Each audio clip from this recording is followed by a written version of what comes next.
Hello, everyone, and peace of Christ to all of you. Today, I'm going to invite you to cry. We are going to cry a lot. Actually, I have here a dozens of tissues, long roll. Actually, you know what? I borrow from my neighbor because we are going to cry a lot. A Muslims he sent me saying, "How come people they cry when they hear the Quran?" Actually, me myself, I cried a lot. But usually I cry from two things. Either when I make salad, when I cut onion, or I cry from laughing. So I'm not sure what do you mean. You see, there's tons of videos made by Muslims for the propaganda business. Look at this guy. This guy, he play the Muslims. He's very good in that. He make tons of videos and he have a lot of subscribers. You know, he put a picture of a cat crying, and he cried too. Like he makes just videos just to fool. You know, I mean, he is obviously what he is. But obviously, everybody cry when they hear the Quran. Everybody. I mean, so why we don't? Why we are not crying too? Do you remember when the Muslims they made a video about the cat who don't step in the Quran? I remember this video very well. Then we have a brother, which I found it very funny, and I cried from laughing at it. And then we have a brother, his name is David Wood. I think many of you know him. He went to his friend house, and the friend he have many cats, many meow, because those are, I don't know, it look like even cats are Muslims. So the Muslim they made a video saying that cats don't step in the Quran. I mean, look, even cats like meow meow. Even the cat, she knew that this is a holy book of Allah. And they made a video and they posted, and this video is seen by tens of millions. Then David Wood he decided to make, I don't have cats to do the same as he did. I don't have dogs. I don't have any animals here. So David he did make a video to examine if this is true what the Muslims they post in their videos, or it's a fraud. Let us see what happened.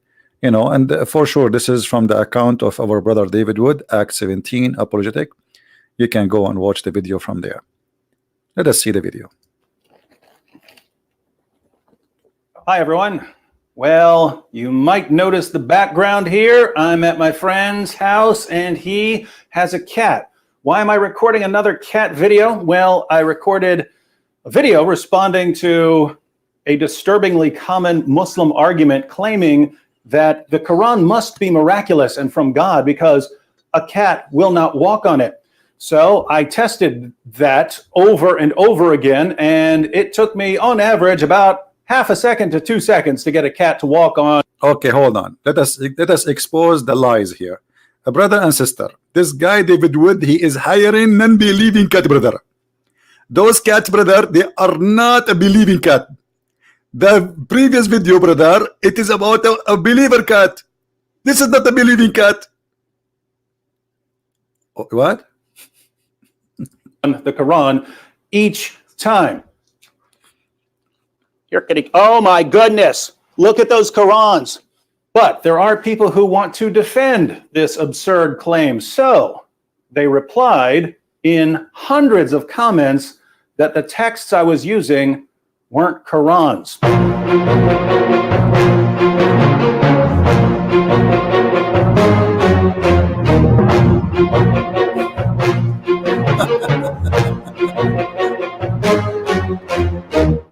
I will stop that.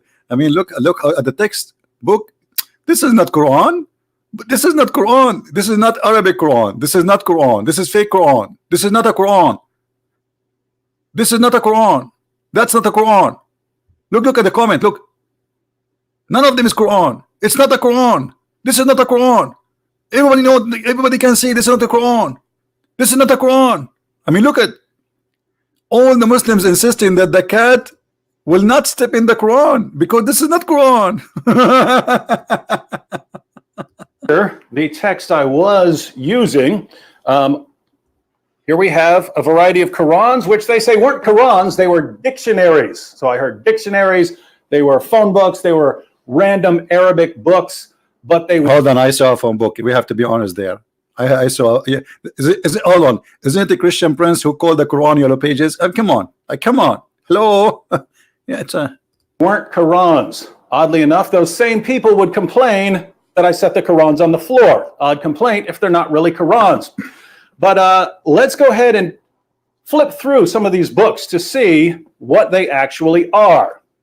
Notice that it says the Quran. That's odd considering it's just a dictionary. You can zoom in on this and see it in the original video. Arabic text with corresponding English meanings. And what you have here is you have the English translation over here, and you have the Arabic. This is the full Arabic text of the Quran. You have the entire Quran from Surah 1 all the way to Surah 114, the entire Arabic text of the Quran. Here we also have the Quran. We have the full Arabic text and English translation, some notes and so on. So, Arabic text of the Quran, Arabic text of the Quran, Arabic text of the Quran. This is the full Arabic text of the Quran. Here we have the Noble Quran, odd title for a book that's simply a dictionary. Once again, we have the English text and we have the Arabic text, the full Arabic text of the Quran. And yet, for some reason, it's not a Quran, even though it contains the full Arabic text of the Quran. Full Arabic text of the Quran. Lots of English translation, lots of notes. You have introductions, but you also have the full Arabic text of the Quran. And yet we're told that this isn't the Quran. So basically you have two different kinds of claims. You have one, people saying that these are just dictionaries or some other random texts. I hope you see at least that these are Qurans here. But then we have another claim, which is that if any translation is added, it's no longer the Quran. So if you have the full Arabic text of the Quran and you add a word of translation, suddenly you have just destroyed the Quran. It's no longer the Quran. Now, why is that odd? Well, the word Quran means recitation, right? It's something to be recited.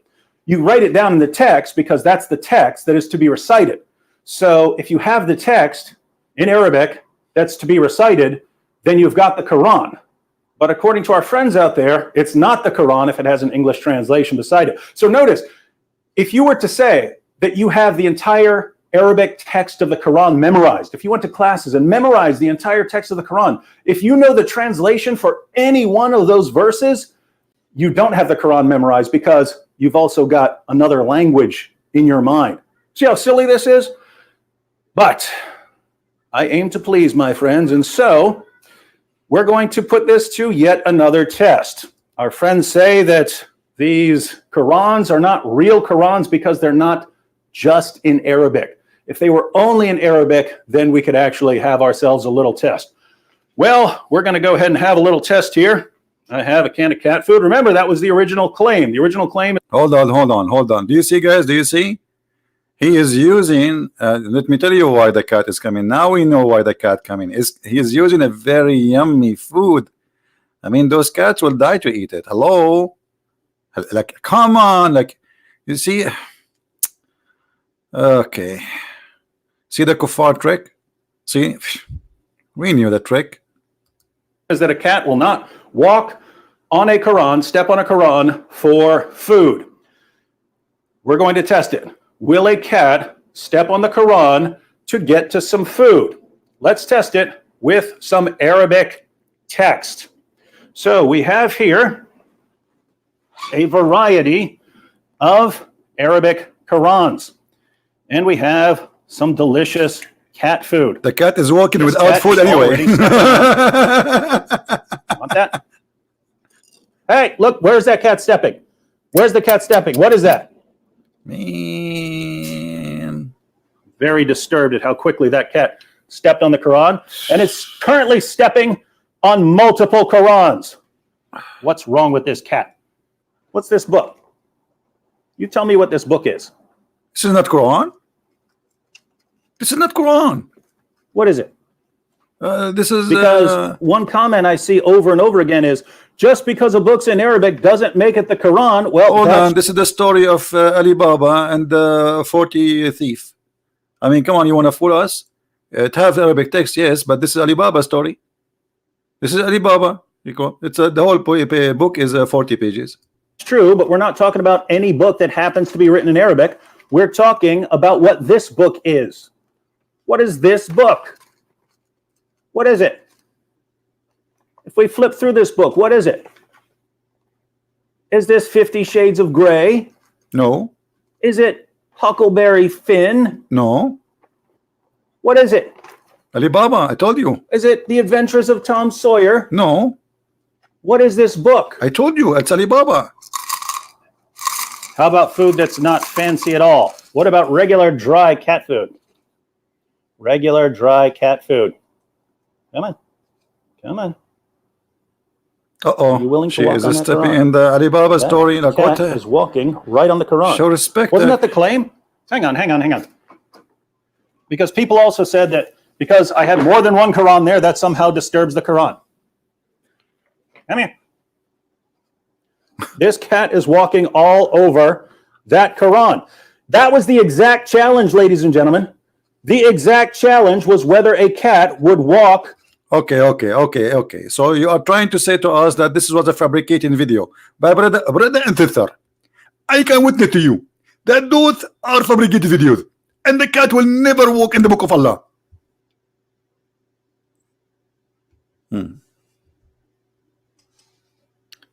My friend, ladies and gentlemen, I will go. I just remember something.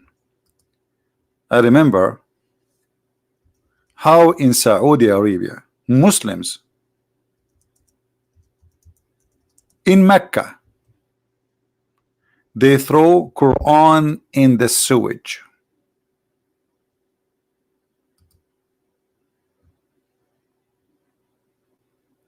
Quran in the sewage.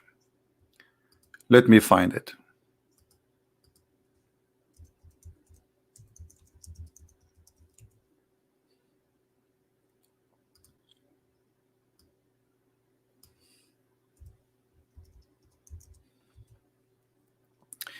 Every year, the government of Saudi Arabia, they clean, and they, even in Pakistan, even in many countries, they clean their sewage and they find tens of thousands of Quran.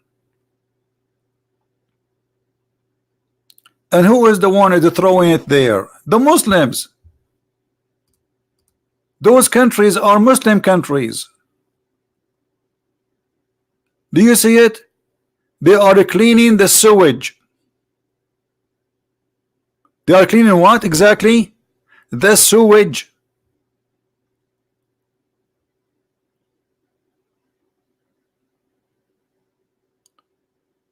This is what Muslims they do to their own book. There's no Christians there. However, I want to give a golden opportunity for any Muslim to call us live and to choose for us a verse will make us cry. Is that fair, guys? What do you think? I mean, maybe this is true. Maybe there's one verse in the Quran make you cry, the rest they don't make you cry. Huh? Which verse in the Quran will make us cry? They bring you a guy who have a nice voice, and whatever he's saying is going to sound nice. And if you are emotional, already you believe that this is Allah is talking, which is God supposedly, you might cry. But look, we are not crying. We are crying from laughing. I mean, I will cry at what exactly? At this book? This book where it says that Allah, He promised people heaven if they kill people, if they kill the apostate. Is that how Allah I will cry? Yeah, people will cry from this. Millions of people lost their families because of Muhammad and his teaching. If this is what you mean, I agree. Or maybe you want me to cry because the Quran claimed that the sperm became a baby, and in its stage as the following. First, it is a nutfa, semen, and then the semen will become a congealed blood. That will make me cry from laughing. What kind of God He says such a thing? Huh? Are you crying with me? If you don't like the translation, this is Shaka, we can change it for you. Let us see Yusuf Ali. All of them, they are Muslims, not my, you know. Here we go. And then we have made the sperm into a clot of a congealed blood. You have to be cry. You have to cry when you see this. I mean, it make me cry to see there is more than 1 billion human being believe in the year 2019 that the sperm transform into a clot of a congealed blood. Oh, hold on. What about the Quran saying that women, she have a sperm and the sperm is coming from her nipples? Oh, sorry, not her nipples. It's coming from the location of her necklace in her chest. I'm going to cry. I cry. Oh, la, loo, la, la, loo, la, la, loo. What is that? You what? Man is created from gushing forth water, issuing from between the lions and the backbone of the man and the breastbone of the women. I will cry. I mean, we have to cry. This is God. Or maybe we should cry because Allah, he discovered where hail is coming from.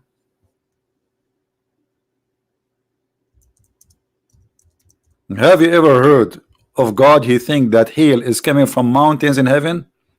Look like your God, he made his book after he was watching Avatar.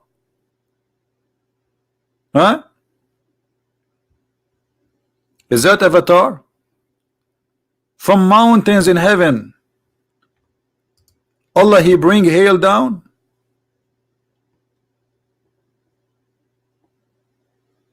Do you see it? He sent down out of heaven's mountains wherein is hail. That's a discovery. I remember when I was a kid listening to the Saudi Arabia weather station, you know. By the will of Allah, and inshallah, tomorrow we might have, if Allah will, only if Allah will, a wind in the speed of a 20 miles an hour. I mean, the guy, he have to put Allah every 2 seconds. Otherwise, they will kill him because he is claiming that he knew the future. You cannot do that. You have to say if Allah will, every two, like if Allah will, and if and alhamdulillah, if Allah will tomorrow, if Allah will, and only if Allah will tomorrow, we might have rain. Because they might kill him, like the guy, he claimed that he knew. Only Allah knew. And that make me cry.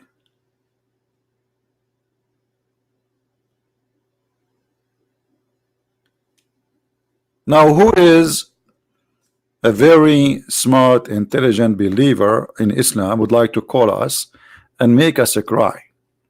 I don't know. I have a feeling today I wanna I like to cry. I miss it.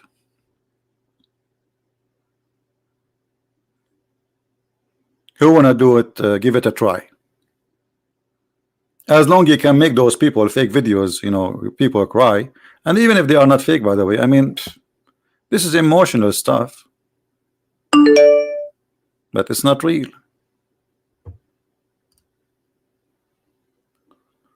We have a missed call from Muhammad Qasim. Let us see if Muhammad, you have something.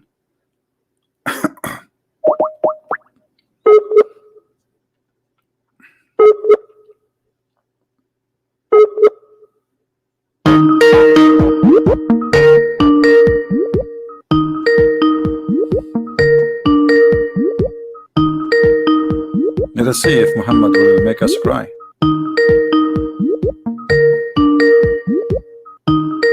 Look like Muhammad is crying already. He cannot answer that. Okay.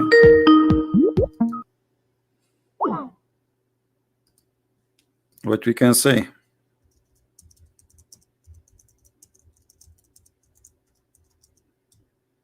No answer.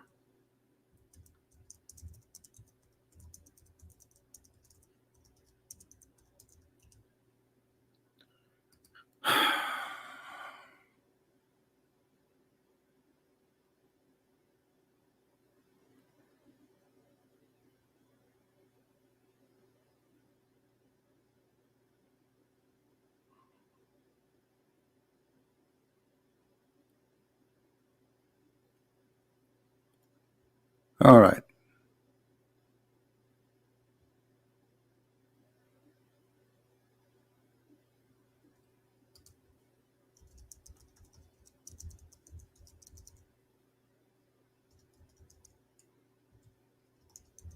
Any Muslim?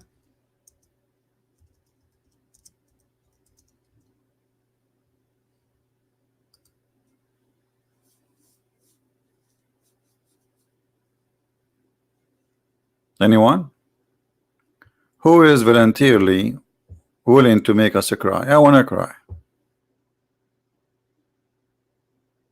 I could not believe that Allah, He knew about how rain and hail is made.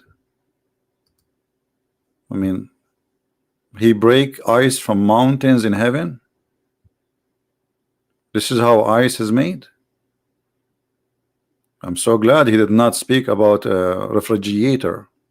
Otherwise, the Muslim, they will say how Allah predict the future. Anyone? What is the chapter? What is the verse? If we read it, will make us cry. I want to cry. Is that the chapter where it says you can eat in the house of your parents? Or the one it says you can eat in your house? Or maybe the chapter where it says, Muhammad, you can have any woman she want to sleep with you, any woman she offer herself to the Prophet. Which one?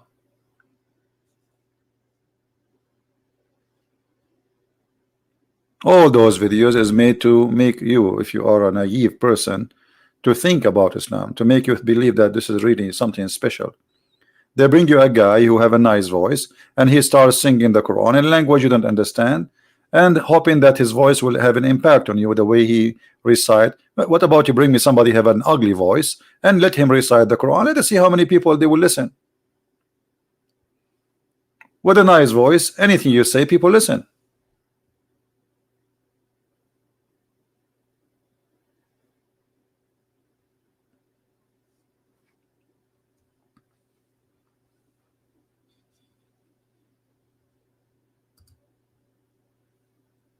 Is that right?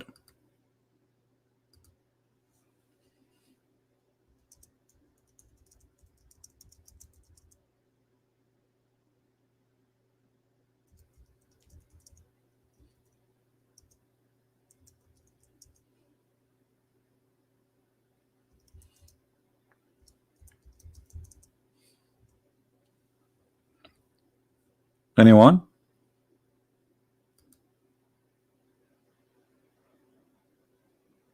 Let me sing a song for you. Let us see how many they will cry. La la la la la. I don't know what song I will sing. Which one? Da da da. La la la la la la la la. La la la la la.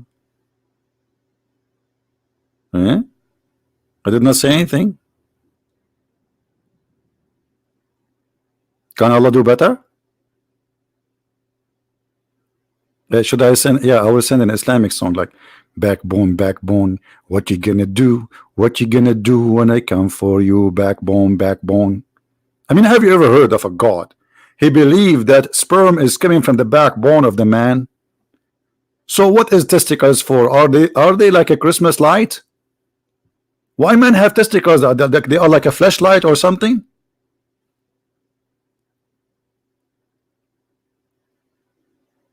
Huh?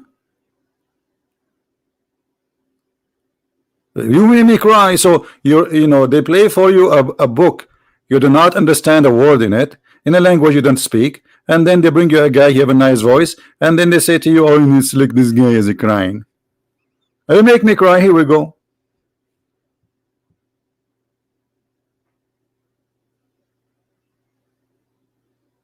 A God who he think that the sperm of the man is coming from the backbone.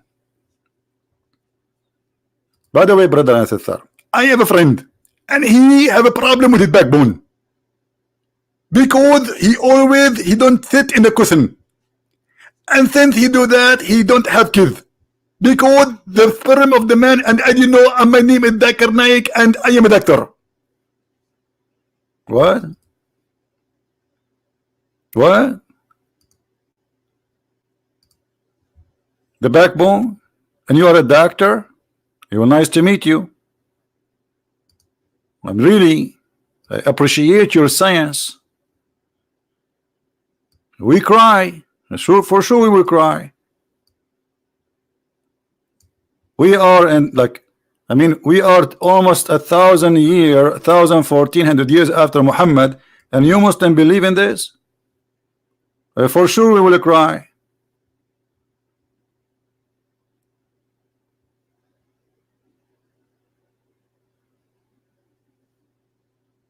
Huh? This is Quran, proceeding from between the backbone and the ribs, meaning the backbone of the man and the ribs of the women. And guys, this is the main reason I am still single. Imagine I get married, we go to the bedroom, the woman, she take off her clothes, you don't see breasts, you see testicles. Brother, breast, testicles. This is God.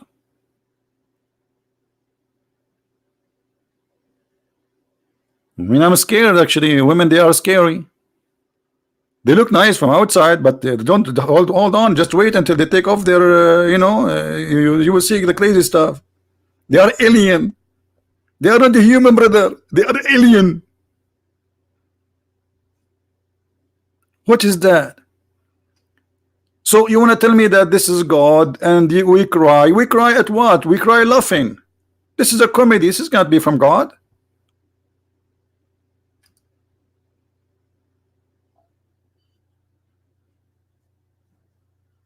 So who is a Muslim would like to give us a call?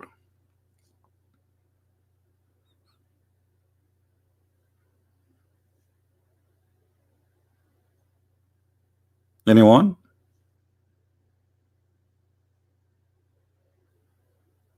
I cry when I hear that the prophet, he went to the top of 7 heaven and the top of a flying donkey. And what he saw in his way? I mean, somebody went to the 7 heaven and came back. Shouldn't he describe for us the space between? I mean, what, like, how he went there exactly? Did he go see the space? How fast this donkey? If Muhammad he go in the speed of light, he will not be able to come back after 8 hours. What speed of light? You need millions of years. Muhammad was riding a flying donkey. But we have to admit it was sexy, and you know it. Let us see the hadith.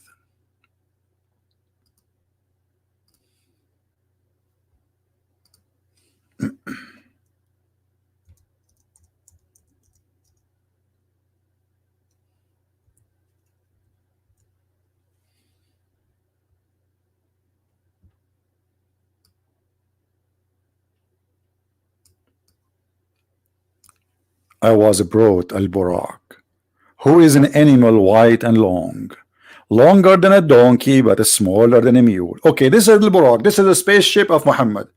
I want you to explain to me how this donkey he can go to the space and come back in 8 hours, and not only actually come back, in his way he stopped in Jerusalem.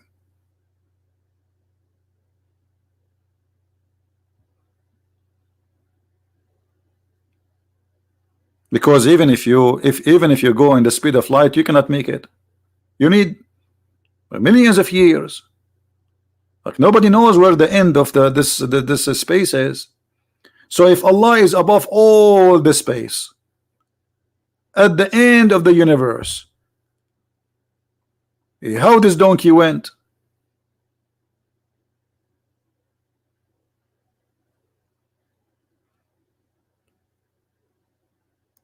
I don't want to mention how the donkey converted to Islam too. Guys, do you know, according to Ibn Kathir, Who is the first one who commits suicide in the history of Islam? It was a donkey. His name is Yafur. Yafur is a donkey. He was captured by Muhammad. He killed a Jew. He took his sandals and he took his donkey and he took his silver and his gold. And then the Prophet, he asked the donkey, do you like females? And the donkey was weird. I mean, weird donkey. He says, no, I don't like females. Actually, I have a cartoon about it. You can search for it.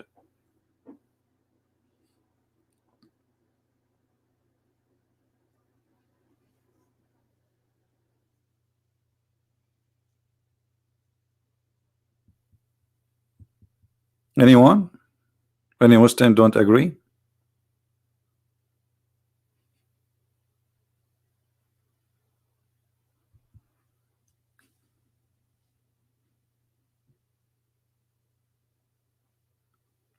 Who want to say something?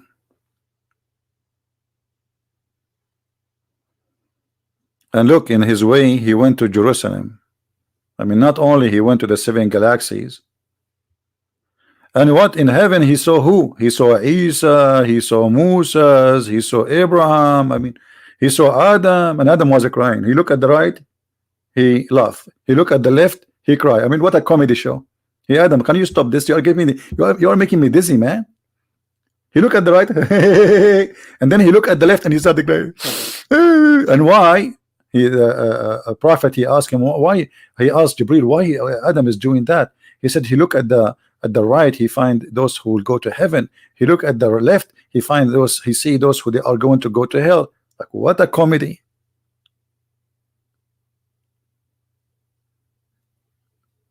I wonder how, I wonder why.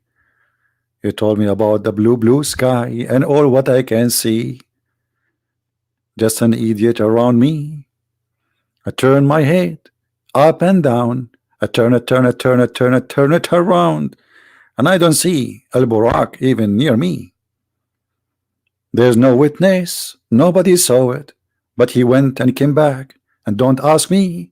And all what I can see, Muslim claim that this is what it to be. No witnesses. I mean, have you ever heard of a guy? Okay, guys, let me tell you what happened to me yesterday. After I said to you goodbye and good night and good evening and hello and good morning and how you doing, blah blah blah. Then I went to my bedroom, and then a donkey came to my room. And the donkey, he speak Arabic. All animals speak Arabic. Are you kidding me?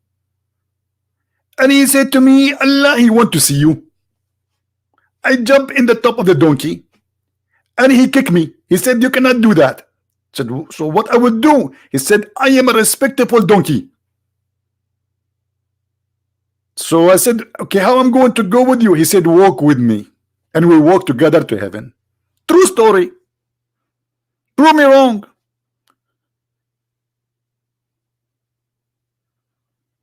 Do Muhammad have one witness that he went anywhere? I mean, what kind of miracle? Nobody saw, nobody witnessed. And even Aisha, she said his body was here. Even Aisha, she said the prophet body, his physical body was here. So how he went there?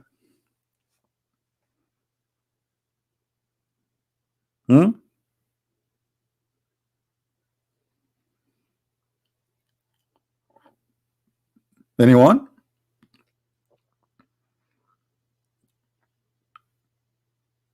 Hello. And here the story, by the way, it turned into more comedy. Like when Muhammad, he went to the gate with the donkey and Jibril. Jibril, when he arrived at the gate of the heaven, the angel guards of the door of the heaven, they said, who is there? Like, what? The angels, they did not recognize Jibril. Why? They don't have a software for a face identification.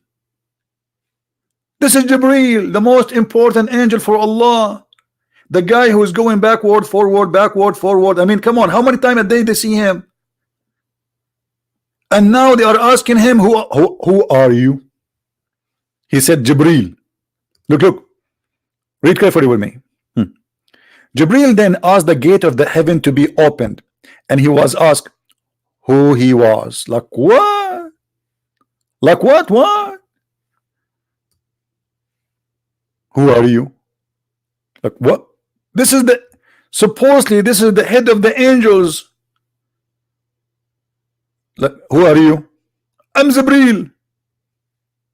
He replied, Jibreel. That's it. The problem solved. He said, Jibreel. I will go now to Allah. I say, open the door. He said to me, who are you? I say, Jibreel. I mean, the story is very convincing. Aren't you crying? And then he replied, saying, Jibreel. He was asked again, and who is with you? Look at this investigation. It's like the headquarters of the CIA. Those angels are a bunch of ignorant. They do not know who is Muhammad. They never heard of Muhammad. Are you kidding me? The name of Muhammad written in the chair of Allah. Everybody knows Muhammad. But the angels of Allah, they do not know who is he. Look how insulting.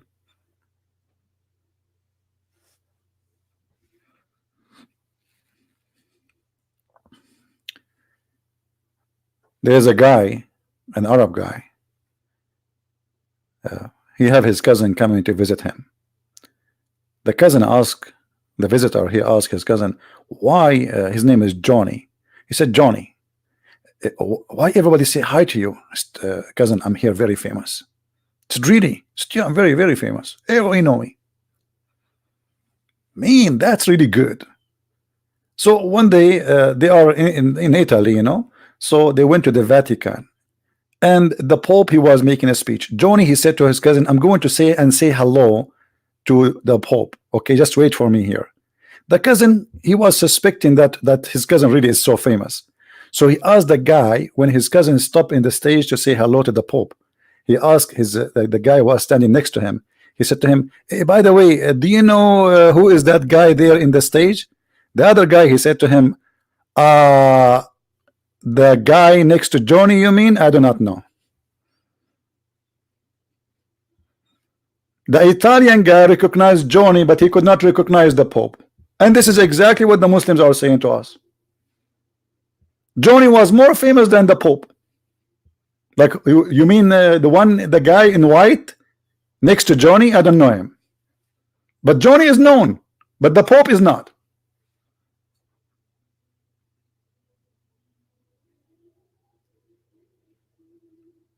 So the angels of Allah, they are not recognizing Jibreel and they are not recognizing Muhammad.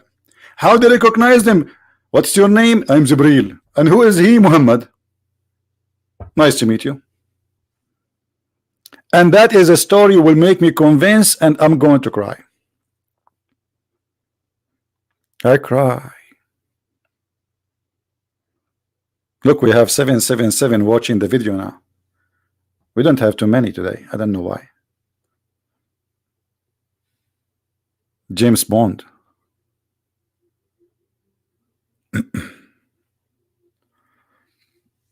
I mean, if we read the story, we will die laughing. He went to the second heaven and he asked him the same question in second heaven. Who are you? He said again, Jibreel. And look, they are asking him, he was being sent for. Look, Allah did not leave the name of Muhammad in the door. What kind of security Allah he has? He was asked for. Shouldn't you check with Allah? Like, what do you mean he had been asked for? And Jibreel, he says, yes, indeed, he sent for. And then the door of heaven opened. And then, brother, I saw Adam. Okay, Adam in heaven. I thought Muhammad, he said before in different place, he will be the first to be resurrected between all mankind. So what do you mean Adam in heaven?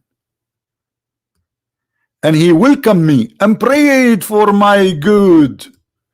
Then we ascended to the second heaven. So that's it. The first heaven have only Adam. I mean, this Adam is really a big shot. He is taking the whole floor by himself.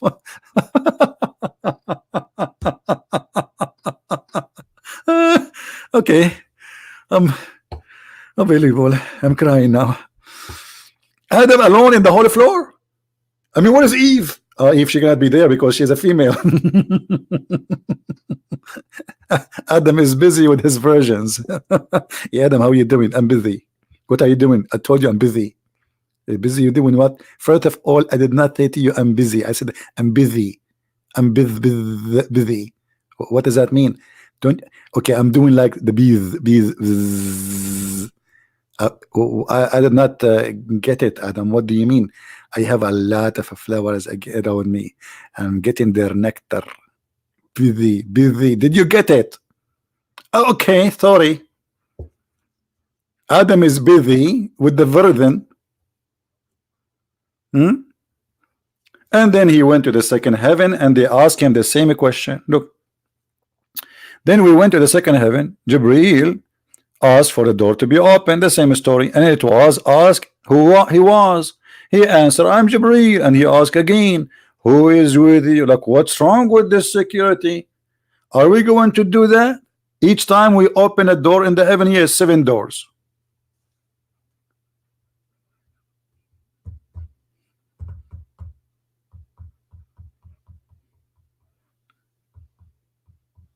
And then you bring me a cat.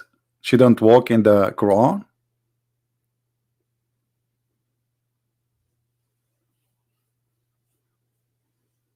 Are you Thor?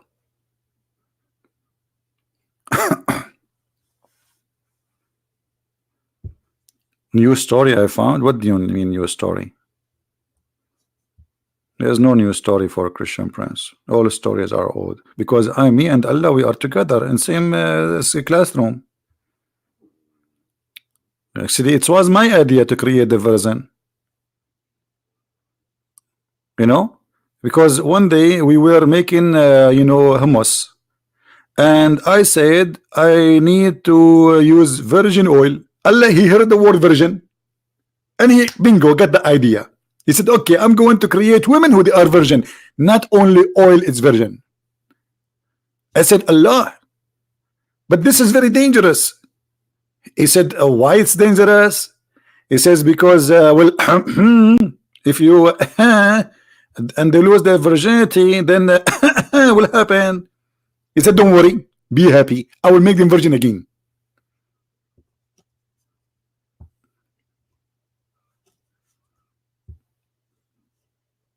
To believe in this, you have to have a virgin brain. Never been used. Ever.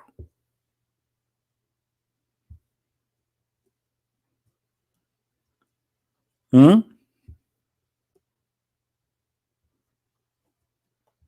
we have any Muslim don't agree? Where are you going to sleep? We have a guy is going to sleep, guys. A Christian Prince program is like Islam. You can get in, you cannot get out. Where are you going? Where are you going? The guy is okay. What do you mean good night? Hey brother, hold him. He is murtad. He is an apostate. He is leaving us.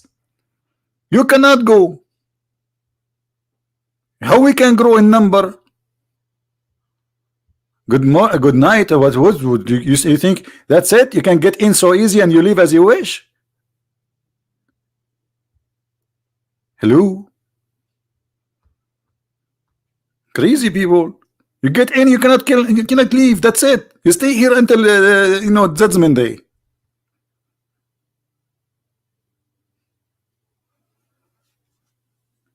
Do we have anyone want to show us something will make us proud about in the Quran? Muhammad Iqbal. Muhammad Iqbal the kid. Any Abdul?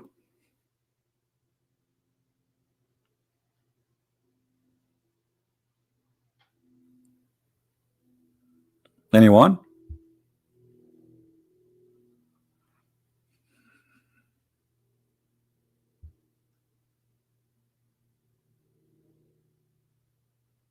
My talk is like song Hotel California. What Hotel California? My friend, first in California, there's no hotel left. Nobody go in hotel. These days, everybody is homeless. It's a business.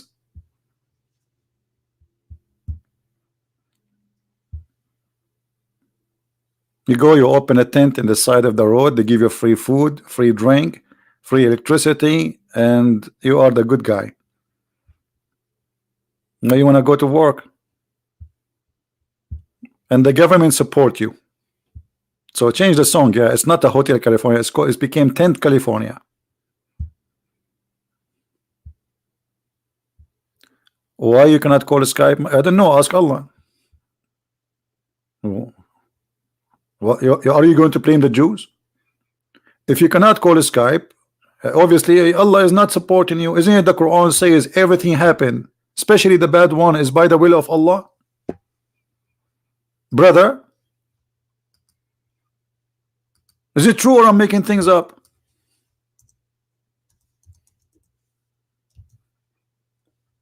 Hello?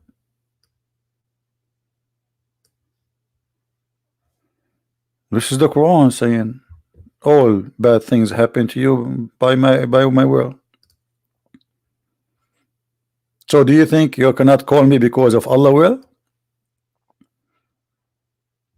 Is it Allah will involved, brother?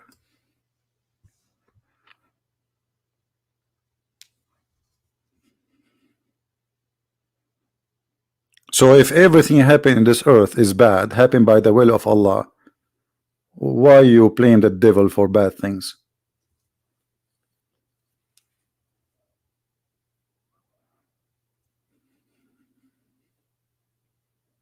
The Quran is full of guidance.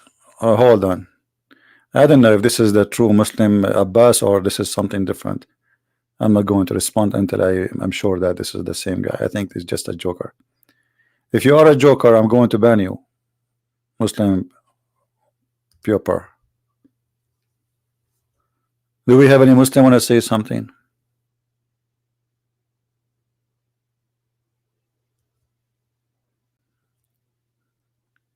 All bad things happen by the will of Allah. Okay, let me ask you, when the Muslim they say the Bible of Allah is corrupted, so does that mean that the Bible of Allah corrupted by the will of Allah?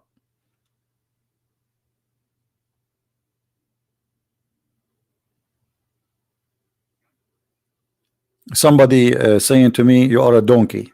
My friend, I don't know why you are saying that, because if I am, that will be make me the cousin of your prophet wife or her brother. Your prophet, he married Zainab bint Jahsh, Zainab the daughter of the donkey. So I'm not sure what do you mean. I'm not her cousin.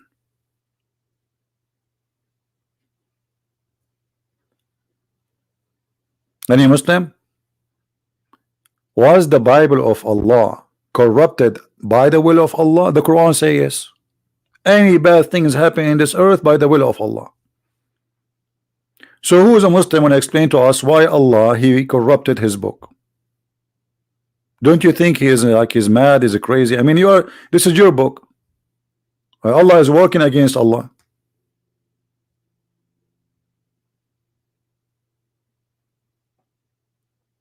Somebody saying Quran guide you to hell. Quran guide you nowhere, my friend. The first thing the Quran will make you will lose your GPS for anything. What guide you to hell? Even hell, you will be homeless. You will be homeless about science. You will be homeless about when Allah he teach Muslims that a man he can beat his wife. I mean, is that will fix your family or you will make you an idiot, professional idiot? Beat your wife. I mean, what kind of God he advise a man to beat his wife? And what for? To make her obedience. Okay, you beat your wife. She go and God knows what she will put for you in the food later. Ta ta ta ta ta ta ta ta. Did you beat her? Now I know what happened to the Prophet. This is why the Shia they accuse Aisha that she killed Muhammad. Is that true, brother? Is that true? There we go. Muhammad he think he is dying because of the poison he ate in Khaybar. Many Muslims they said to me, but this is impossible because this is 4 years ago. Obviously his wife then, Aisha, she was putting maybe rat food for him, rat poison, something.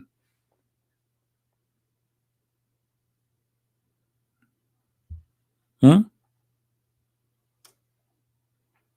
Anyone? And I'm telling you what the Muslims Shia believe. There's tons of videos. Just search in English, and there's a big sheikh. His name is Yasser Habib, and many others. They claim that the one who killed Muhammad is Hafsa and Aisha. Both of them conspiracy against him.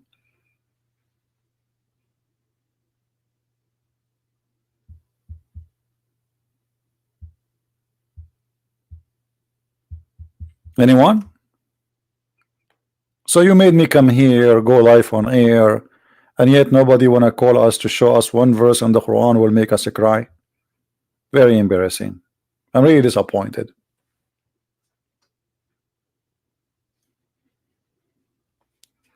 Let me tell you a story which is more useful, guys. I want to give you some advices.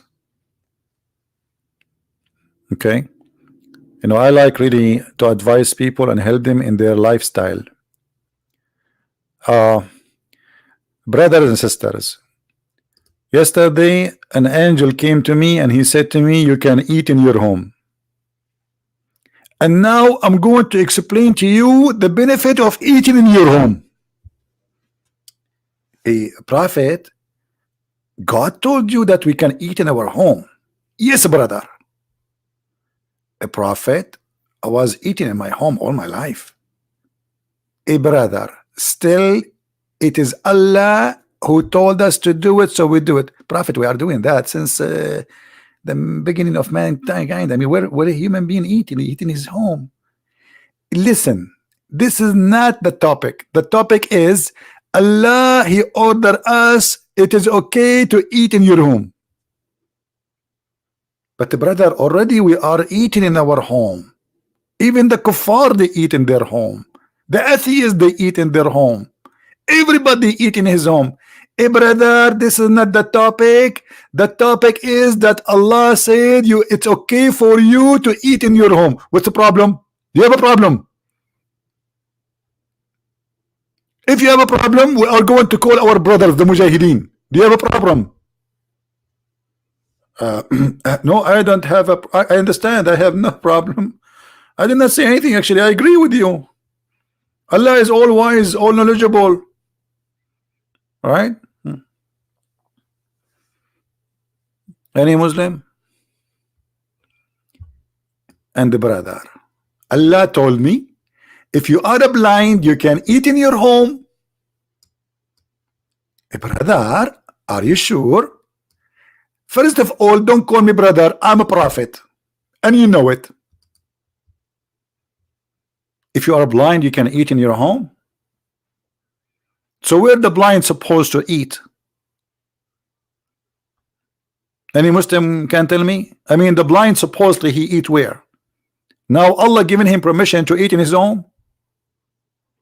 Why in the time of Muhammad there was like a Sheraton and like whatever 5 stars hotels and the restaurants? I mean, where people eat? It's no fault in a blind nor in the one who is born lame. So if you cannot walk straight, you can eat in your home. Wow, thank you Allah, thank you. I was waiting for this moment all my life. All my life I was waiting outside my home. Now I can eat. Look at the wisdom. How many want to cry? And then he says, and Nur, what? Nur, the one who is afflicted with illness. Oh, are you serious? If somebody, brother, is sick, he can eat in his home too? Yes, brother. Alhamdulillah, mashallah. Allah is all wise. Nur in yourselves. So if we even if we are not ill too, we can eat in our home. Yes, brother. I was afraid, brother, I will not be included. This is God. He went to his office and he started writing this. Don't you think this is so deep?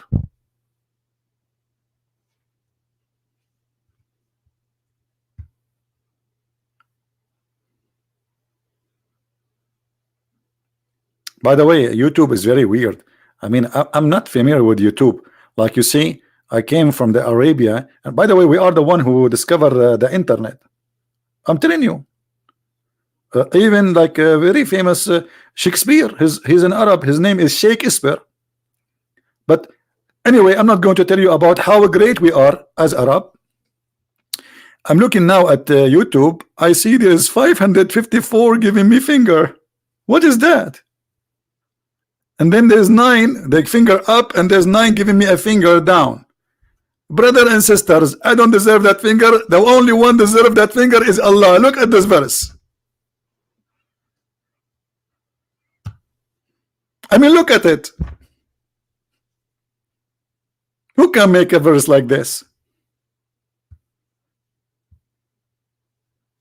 Give a finger up to Allah, please.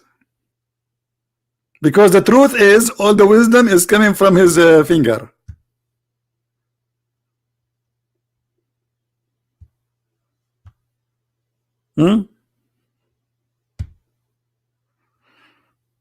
Anyway, I'm not going to stay long really, but when the Muslim they send me this today, I like for the first time I went to Facebook after a long time, just to post that many people do not know I have a new book in the German, Sex and Allah, already translated to German and to Dutch. So I went there and I posted and saw some post made by Muslims, and I cannot believe it how funny their post. هل يمكنني الاتصال بك عزيزي المستمع؟ اتصل بجبريل على الرقم الآتي 0002 والله أعلم.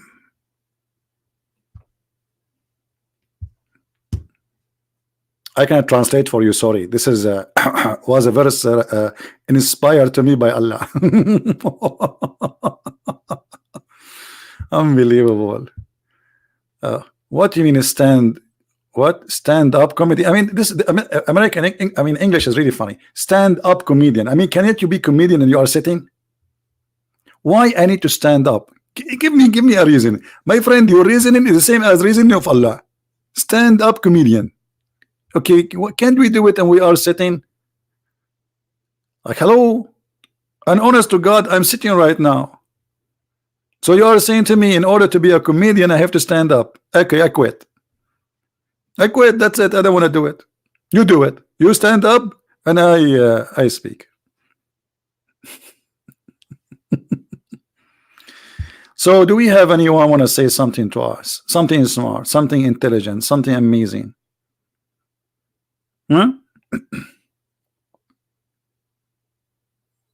Anyone? What is this? This is God talking, and then he says to you, and you can eat in your houses, and you can eat the house of your fathers and your mothers, and let me call my mom to tell her I can eat in her house, and your brothers. And what is that?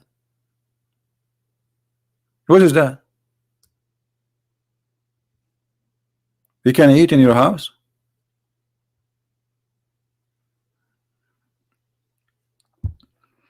I wonder what Allah was eating at that day.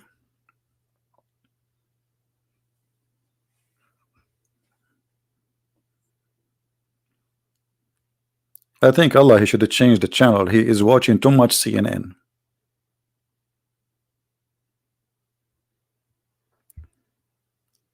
Anyone? Do you know the history of Islam calendar? Islam calendar. My friend, what kind of calendar that the month can come in January and the same month can come in July? What calendar? Have you ever heard of a calendar the same month it change every month, every year? Sometime it come in the winter, sometime it come in spring. This is not a calendar, this is a messed up calendar. There is no calendar.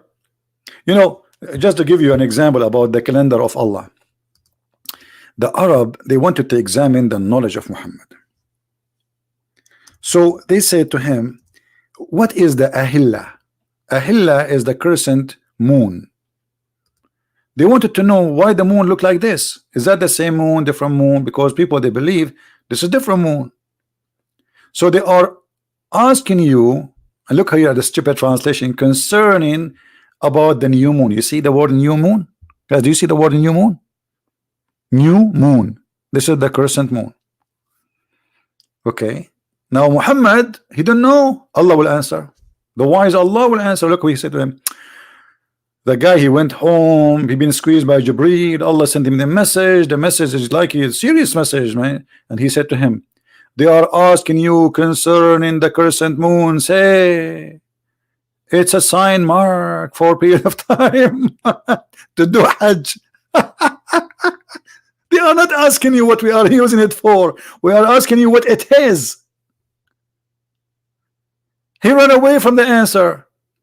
They are asking you what is the ahilla, not what we use it for. They are using it already for that.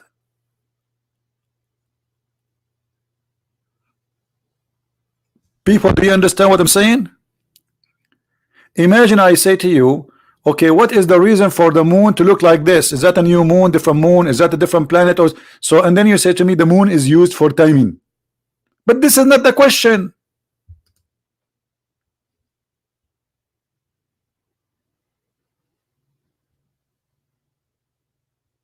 The question, why it is like that? Explain how this is happening. How the moon sometime is full, sometime it is a crescent moon. That is the question.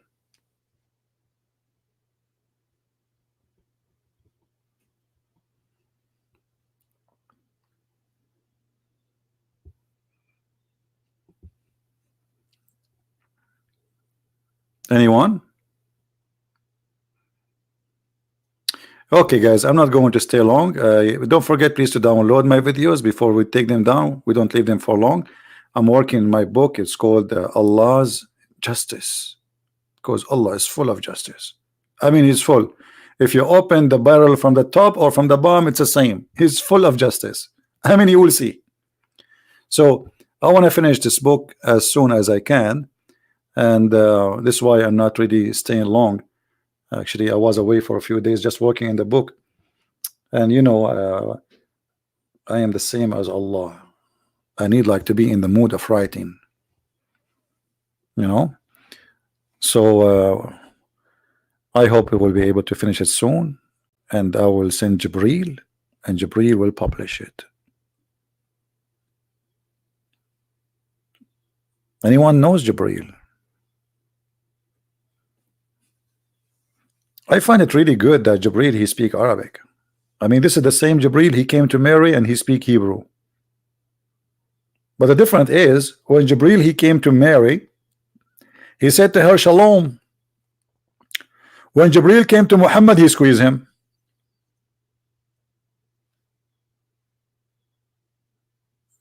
Any Muslim knows why? Isn't Salamu Alaikum is the greeting of Allah? How come Jibreel did not greet Muhammad with peace? Why? He's coming in war? I forgot. He did not remember it.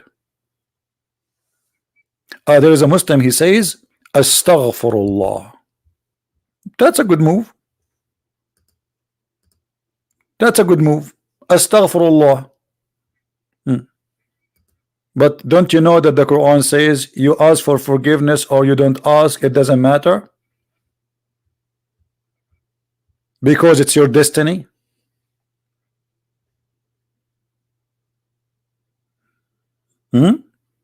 Astaghfirullah.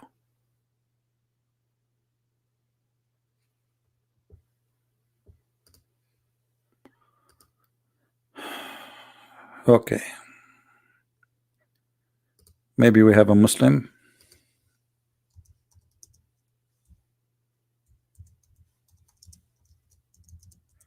Even though I have to go soon, but let us give him a chance for somebody.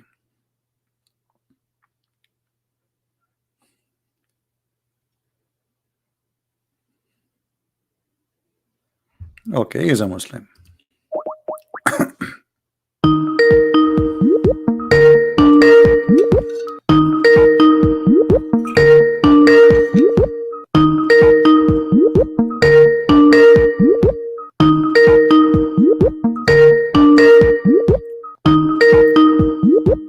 Answer, my friend. Hello?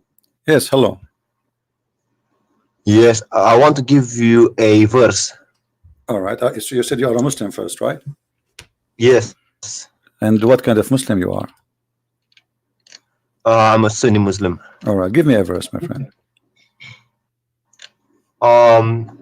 Surah 8, verse 33. Surah 8, verse 33. 33. Okay, read it for us. Go ahead.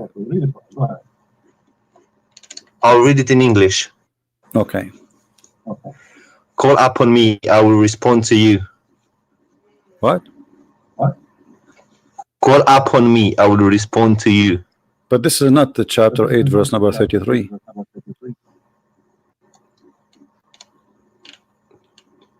Eight 33. Yes.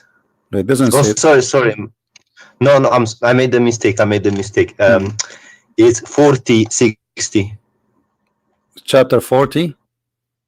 Verse 60. Okay, chapter 40, verse 60. All right. Go ahead, read it for us. Call upon me, I will respond to you. Okay, and did that happen? Yes. To who? To everyone who calls upon him. All right. Well, your prophet, he been challenged to have a miracle every day in his lifetime, and Muhammad in the Quran keeps saying that Allah refrained from sending miracles. So how he call him, and I will answer you. The Quran is a miracle. Well, hold on. The Quran says that Allah refrained from giving miracles. Is that true?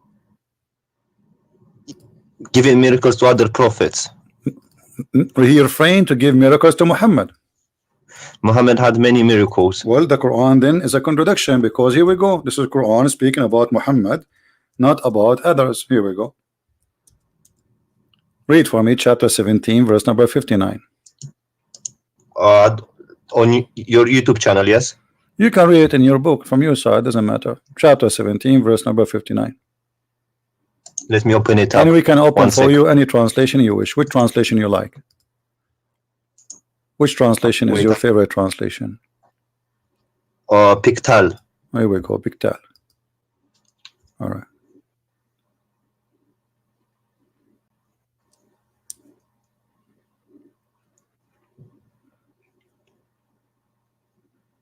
So what do you think? Allah, he says he refrained from sending miracles.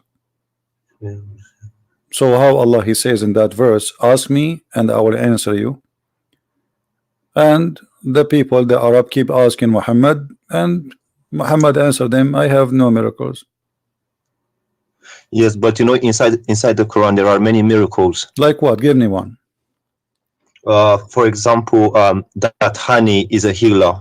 It's what? Honey can heal. I think it's Surah 86. Honey can heal? Verse six. Hold on. Yes. Okay, hold on, Surah hold on. 16, verse 69. Yeah, but this is the honey can heal. This is exist in the Bible, and it's not a miracle of God. I mean, this is you know, something people they knew before a long time. People use honey for it. But let me show you. As long you are saying, Surah 16, verse 68. no problem. Okay. In the Quran, your God, he made a mistake speaking about that verse, because that verse, it says that the bees, they eat fruits and they do poo-poo, and their poo-poo is honey. That's not correct. I read it. This is the chapter you gave me, verse number 69. Yes, I know. Okay, read it. What they eat, what their food according to the Quran. Look, it says wherein is healing for mankind. My friend, read the verse. They eat from the Yes. fruit and they do poop honey. It's in front of you. Yes, they eat fruit. Yes, Okay, that's true. The bees but eat no, fruit. the bees don't eat fruit. This is not true. They do. No, Shall the I show bees- you? No, the bees, they eat honey. The food is their No, food is do you want me honey. to show you? I can show you. My friend, the bees, their food is honey. So your God Allah, he is an ignorant. He think that bees, they eat a fruit and they poop honey. I will show you. Okay, my friend, does it say in front of you they eat fruits? Okay, what is Yes, the honey? So the bees, when they make Yeah, honey, but- they okay. Well, let me ask you. So what is the honey? Why the bees they have honey? What is that? They suck the nectar out of the fruit. All right, but the nectar, they don't eat it as nectar. They eat the honey, correct? No, they produce honey. They don't eat honey. So They suck the so nectar so from why the they fruit. produce honey? Why they produce honey? Because they transform the nectar that they suck Why from the fruit. why they want to why they want to? Okay, you said that the nectar is their food, correct? Yes, Okay, so why they don't eat just the nectar as it is? Why they make it honey? because that's what comes out from their bodies. See, this is exactly what I'm saying. Your God Allah saying that they eat honey and they do poop honey. They eat the fruit and they eat honey. They poop honey, and you agreed with Allah. And this is a mistake. Yeah, but that's a miracle because What's a miracle? I sent you the link. They are eating the fruit, but this is false. The bees Look, don't read. eat the fruits. They do. They eat the fruit. They suck the nectar, and then they produce honey. Thank you. The nectar, they suck it, but they don't eat it. They suck it. They collect the nectar. They go to their hives, and then they transform the nectar into honey. So your prophet and your God think that those bees, they eat a fruit and they do poop honey, and then we collect their poop. Yes, but that look. Okay. No. Listen. They suck the nectar. Mm. They produce honey. Mm. Okay, Mm. and that honey is a healing for mankind. Okay, so So that's a miracle. How can you say healing? Honey is healing for mankind. well, this is, you can go right now, type in Google the word honey in the Bible. You will see the Bible saying the same, and this is a book long written before Muhammad. So Show me. Show me that. Show me okay, that. if I show you, what you will do? Then I would say this is not a miracle because it was known before. So anything is known before, you will reject in the Quran? Yes, because it's not a miracle because if it was known before, Hmm. it's like me saying the earth is not flat. Everyone knows that. That's not a miracle. All right, Do you understand me? all right, I understand you. Yeah, go ahead. I've sent you a link on Skype. Yeah, well, I don't open links in Skype. You can read from Oh, okay. No, it's an article saying that bees suck the nectar out of the we fruit. know that bees, they suck the nectar. We know that, my friend. It's not a secret. From the fruit. But they don't eat the nectar. They transfer the nectar. Yes, they transform. Yeah, that's what here I'm we saying. go. This is a verse from the Bible in the front of your eyes. It says that from the honey there is a sweet and to soul health to the bones, even to the bones. This is one verse. There's many verses. So what your prophet he brought that it's healing. This is something people of old, they knew a long time before Muhammad. What a big deal. What's honeycomb? Honey, the honey. Let me look it up. 1 second. Okay. Well then I guess that's not a miracle if it was known before. Okay, give me different miracle then. The splitting of the moon. Okay, splitting of the moon. The moon is not split. The moon is there. No, but it was split. No, if the moon is split for a second, the moon will be divided into two parts, correct? Yeah, Okay. it's called an eclipse. And if you, okay, thank you. So the eclipse is the moon split. Sorry. Is the moon eclipse? Is the moon splitting? No, Okay, so why you are it's the saying way this- we see it So why you are saying it's a miracle? because it was actually split as in two. It wasn't one. Okay, and what is the point of this miracle, which nobody see? To make the unbelievers believe, the ones at that time, And did they believe? the pagans. Did they believe? Some of them, yes. No. Here we go. And that will be the contradiction for this verse. That your God, he says to Muhammad, that I refrain from sending miracles because people, they will not believe. So, and this verse came long after. So how Muhammad, he says that Allah, he split the moon, but then we find a verses came in after that verse saying that Allah refrained from sending miracle.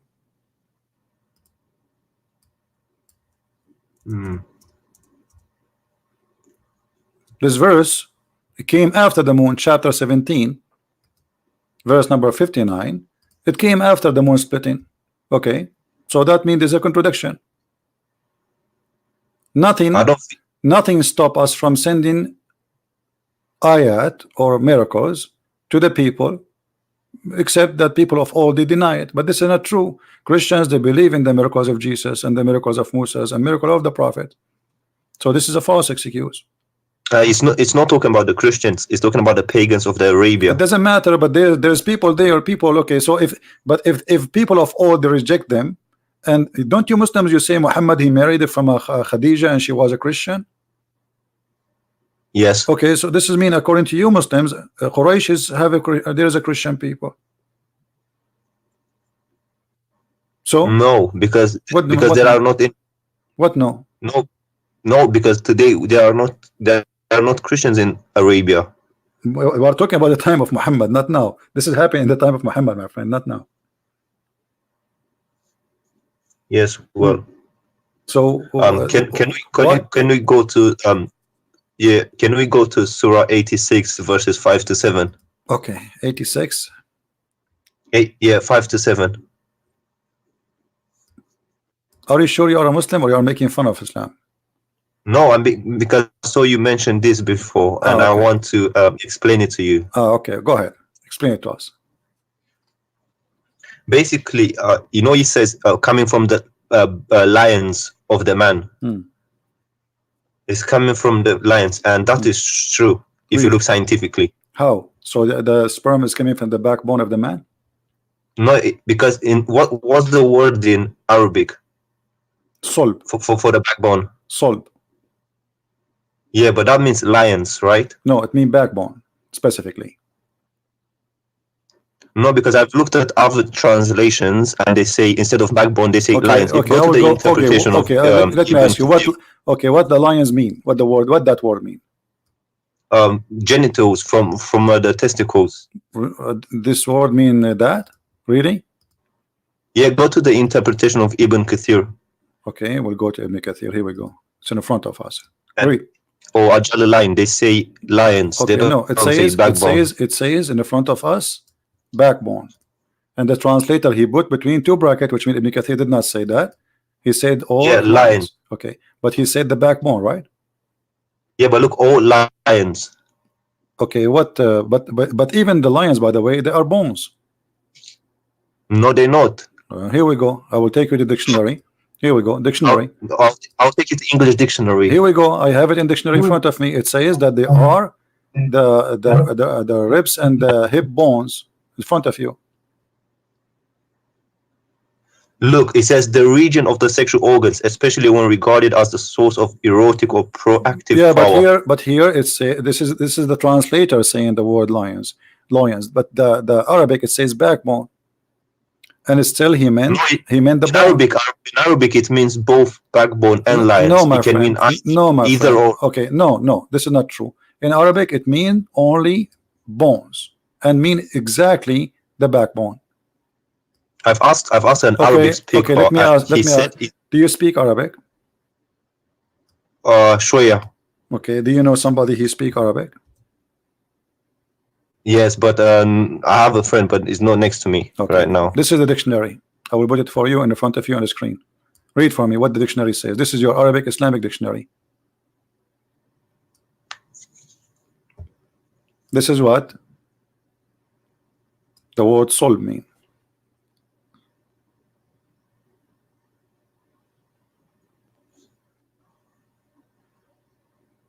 So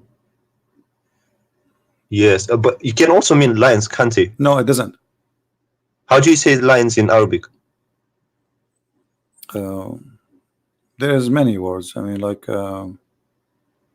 Arabic is very. None of them is because it's not the bone. This is the backbone. My friend, that's the word solb. The word solb is specifically the backbone. You can go and open any interpretation you want. You said to me Ibn Kathir, right?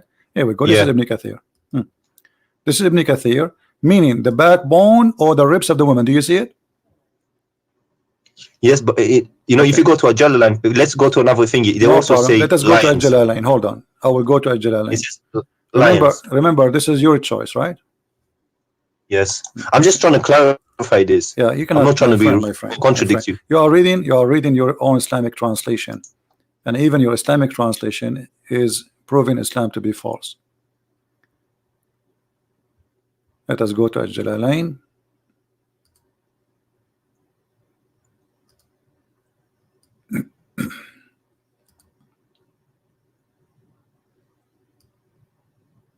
Okay. Do you agree with the Jalalain? I can't see. It's I can Do only you see agree with the books. Jalalain? And this is the Muslim translation again. Jalalain, it says in Arabic clearly, this is the backbone. See, from the between the lines of the man and the breastbones. Yeah, the lions here, they made the backbone. I can show it to you in Arabic and you can read it.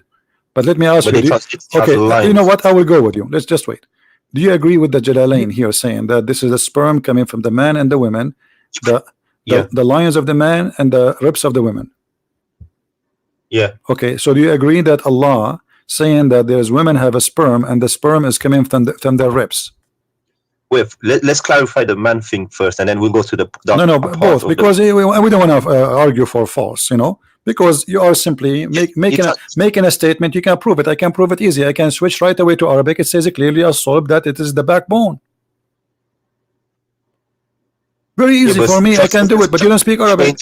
In the tafsir, it translates as lions. In the tafsir, in the front of us, I can go right now and I go to the tafsir and I will choose any tafsir you want, and you will see all of them. They agree with me. So no, they agreed with me. Ibn Kathir and Jalalain. Here we go. Ibn Kathir in the front of you. Don't stop playing games. This is Ibn Kathir. You see the page in front of you? Stop playing games. Do you see Ibn Kathir in front of you? This is the page. It says the backbone and the ribs. Do you see it? This is Ibn Kathir. The backbone, meaning the backbone or the lions of the man. Okay, so you are saying it is not the backbone. So if not the backbone, so why he is using the word lions unless he mean bones? This is what the word mean in here. So this is the backbone. This is Ibn Kathir saying the word backbone. Explain to me why Ibn Kathir saying the word backbone. In bracket it says lions. Exactly. This is mean it's not Ibn Kathir saying that. This is the translator. So it's definitely backbone. It must be backbone. This is a translator trying to fix it. He says etc. But Ibn Kathir, same as a Jalalain. You are reading translation. If you go, Jalalain says lions. It doesn't say backbone. No, it says backbone. You want to bet? Yes. Okay, let us go. Let's go. Let us go to Al-Jalalain. Al-Jalalain. Tafsir Al-Jalalain. Here we go.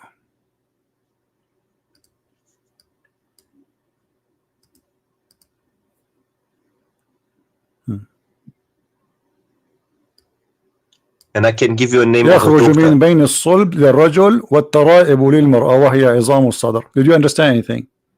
Yes. What it says? Go ahead.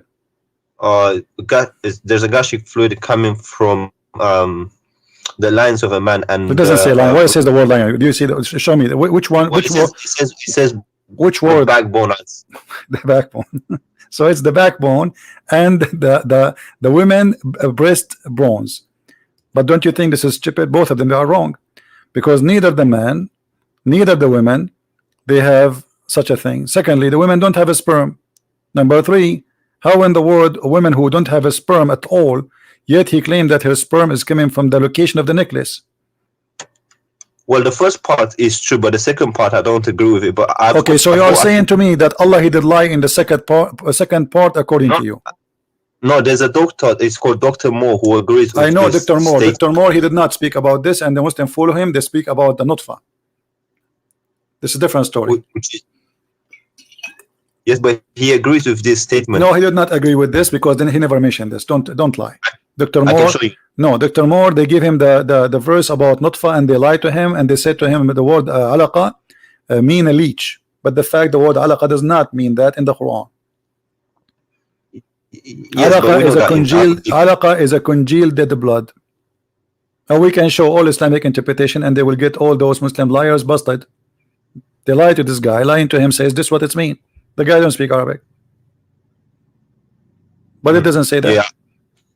But do you agree? No, that don't change. Don't change. We will go there one by one. Okay. So now you agree that the second part, everybody heard you saying that at least the second part of the verse is wrong, correct? Scientifically, yes, it hasn't Okay. been So discovered what yet. kind of God? Half of the verse according to you is correct, and half of the other verse is wrong, because now the creation of the baby is wrong, because as long half is right and half is wrong, it doesn't matter which half. We have a wrong creation of the baby. Yeah, I think the translators translated it wrong or something. My friend, who care about translators? I speak Arabic. I read in Arabic. Okay, okay, what if we go and see what your prophet said? What do you think? Do your prophet understand how the baby is made? Yes. Okay, let us see what If he your was prophet alive. said. Whatever your prophet said, obviously your prophet, he understands the Quran better than you and me, right? Yeah. Okay, read with me.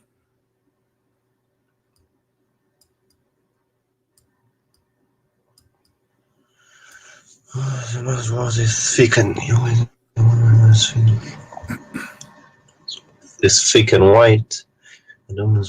Water is thin and yeah, that's true. That's true.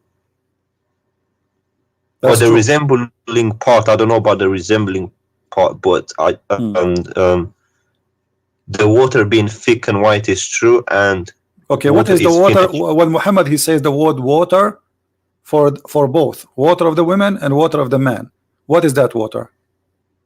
The lubricant part, you know, the thing that comes at the beginning. All right, so Not this is the what make the sperm, baby.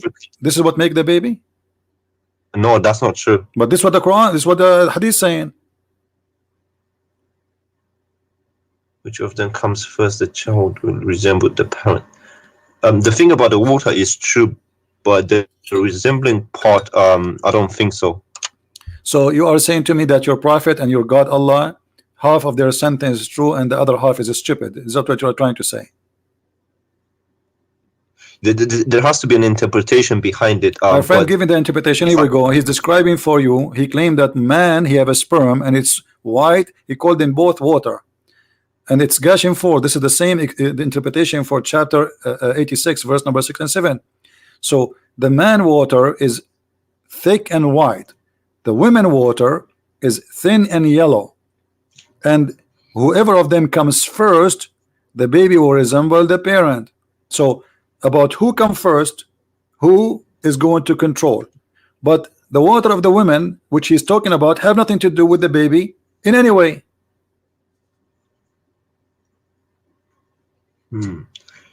Yeah, and also it's not yellow. Huh? Unless, also it's not yellow unless she has have infection. Yeah, if she has infection. unless she have sick. Yeah. But Muhammad looked like he made his wife infected with something. He have an STD maybe. But this is not our topic. And is this a sahih hadith? Everything is sahih. Unless you are a Muslim, you say it is not sahih. Because all Muslims, they make what is unsahih, they say it's weak. Anything embarrassing, they say it is not sahih. No, I'm being honest. I just no want problem. to check. But this is what Muslims usually do. You can do the same if you want. I don't care. No, I don't do. No, you did the same. You did exactly. I showed you what Ibn Kathir says about the backbone. You said no, it's not the backbone. I was right. You gotta be honest. I was right about no, you were not. lions. No, you were not. This is the translator. He put it between. Listen, you were. No, you were not. Here we go. This is Ibn Kathir, my friend, and you agreed. Ibn Kathir, he says the backbone, and the translator put it between two brackets. Correct? So if Ibn Kathir, if the one who explained the Quran says to you it's a backbone, it means it's the backbone. Bone is a bone, and the testicles are not bones, are they? Isma, listen. Jalalan translated it as lions directly. No, he did not. No, this is the translator. Again, this is the translator. Jalalain did not say that. This is again a false translation. Okay, but are you talking about the Arabic bit? You're not talking about the translation, are you? I'm talking about the Arabic itself. too. I'm talking about the Arabic too. And look here, you see, here we go. Let me show you. This is Ibn Kathir. Do you see Ibn Kathir? Why here in the translator forgot to add the word lions? Look at this. Proceeding from between the backbone and the ribs. The backbone of the man and the ribs of the woman. Do you see it? Yes. Okay. Yes. So Is it what this is what the Muslims understand for all this time? And I showed you your prophet explained the Quran. So this is how it's understood. This is what it's meant. And Ibn Kathir, he speak Arabic very well. Don't tell me he did not know what he's talking about. So this is what the Arabic word mean about a sulb. But today Muslims, in order to cover the shame and the stupidity in the Quran, they try to add between two bracket words. Like as an example, you will see in the hadith says a chromosome. Muhammad, he mentioned chromosome, but they try to cover up. So here, the backbone of the man, backbone is a backbone. It's so clear, everybody knows what exactly it's a backbone. It's a certain bone in the body. So a friend of mine who's Arab, he told me al-sub means lions. It doesn't mean backbone. Well, he's lying to you, as you see. Yes. Secondly, as long you agree that Allah is wrong about the women ribs, where sperm is coming from, that's mean this is gonna be from God anyway. Let us say, for the sake of argument, Muhammad was right about the first part, which is not. But how God can make such a mistake? He do not know how he is the one who made the baby. He do not know where the sperm of the man coming from, and he think that women have a sperm coming from the location of the necklace, because the word taraib is not the ribs, by the way. The word taraib is the location of the necklace in the bones. Which mean if you put your finger right your neck, your neck down, okay, that space where your finger go and the ribs they meet together, the first two bones, that is exactly at the right, huh? The collarbones, collarbones. Correct. So this is exactly where Allah claimed that women have a sperm coming from. Yeah, I need to ask someone about this. Why you need to ask someone? Here we go. This is your Ibn Kathir. You are the one who asked me for Ibn Kathir. We have it in front of you. We got your prophet explaining how this happened. Yes, because when this Arab friend explained it to me, he explained it differently. Your Arab friend is not a friend, because your friend should be truthful with you.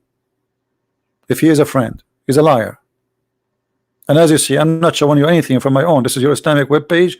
This is your Muslim translation, and this is all full of fabrication. And by the way, Ibn Kathir in English have nothing to do with Ibn Kathir in Arabic. Tons of things which is in Arabic is taken out, so people don't laugh. Yes. Well, is it okay if I get him to give you a call? Sure, anytime, no problem, no next problem. Time you're on. But okay, but let me ask you, my friend. As long you agree that you discover with me from what you gave me, you are the one who asked me to read those verses, correct? Yes. Okay, from all the verses you gave me, we found that they have errors. So don't you agree now that Allah can't be God? Well, some things there's things that they are open to more than one interpretation. My friend, it's not about interpretation. I showed you your prophet interpretation. Stop playing games. The word sulb is the backbone, and women have no sperm, and the gushing fluid, the sexual fluid, had nothing to do with the baby for the women. Most of Muslim women actually they have no orgasm because they do circumcision for them. They don't do So when you have circumcision, the women she will never have orgasm. That's mean the women she will never have a child resemble her. No, but regardless, if the first part is true, if the second part is not true, then it cannot be a true statement. Do you understand what I'm saying? I understand. That's what I'm saying to you. Because if one of them is wrong, that's mean Allah cannot be Allah. I didn't agree with. I'll be honest with you. I didn't agree with this statement from the beginning, but I was trying to stretch it somewhere and find a way to explain it. Okay. But even the second part, the tribe part, is wrong. Okay, you know what? I'm going to give you a chance to give me another like maybe scientific miracle or something amazing. Maybe those are wrong. Maybe Allah he is right in something else. What do you think? I don't know. I'm not religious like that, so I'm not really, I'm not a practicing person, but yeah, so I don't really know many miracles, but I just know the Quran and some other than the bee thing. And there is something the Quran is like, you like something very much in the Quran, but there is something you like about it. Oh yeah, chapter 5 where it says if you killed one person, it's as if you killed all mankind. or something. But isn't it, this is a verse was given to Moses, not to Muhammad? To Moses, Yeah. I don't know. I didn't read the Torah. Okay, can you read the verse? Yeah, sure. Okay, read the verse for us. In English? Yeah, let me put it for you if you don't have it.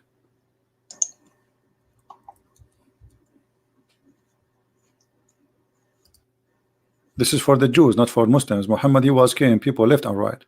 Read carefully. Muhammad, he was quoting what the Jews received from Moses, from the Bible.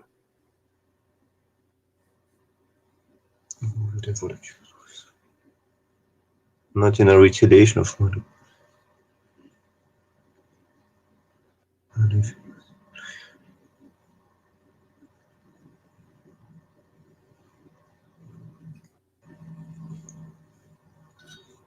Okay. But it doesn't say anything about Musa. It says, who is the one who gave the book to the Jews? Isn't it Moses? He was God on Mount Sinai. It doesn't matter, isn't it Moses, their prophet? Yes. Okay, so we give this order to the Jews. Obviously, it says the children of Israel, correct? Yes. Okay, who is the one who gave them this message? Moses. So this is a verse for the Jews. Okay, look at the verse after it. The verse after it, this is for the Muslims. The response for those who wage war against Allah and His Messenger and do mischief in the land, only that they shall be killed or crucified, or their hands shall be and their feet shall cut off in opposite direction, or to be expelled from the earth and to be disgraced, and etc. So where is the one who says if somebody is on here, who is the one who wage war against Allah? Anyone who refuses Islam. Yes, me right now, anyone who refuses Islam, waging war against Allah. And what's the interpretation for this verse? You can read any interpretation. It says it clearly. Those are anyone who don't refuse Islam. As long you like Ibn Kathir, right? Don't you like Ibn Kathir? Yes. Okay, Ibn Kathir says kill the Christians because they refuse to accept Allah and His religion. That make them wage war against Allah. Anyone refuse Islam is waging war. Can I call you back in 5 minutes? Yeah, sure. I need to go in. But don't go long, because I'm not going to stay forever here. 2 minutes. 2 minutes. I promise. No problem. Thank you. You're welcome.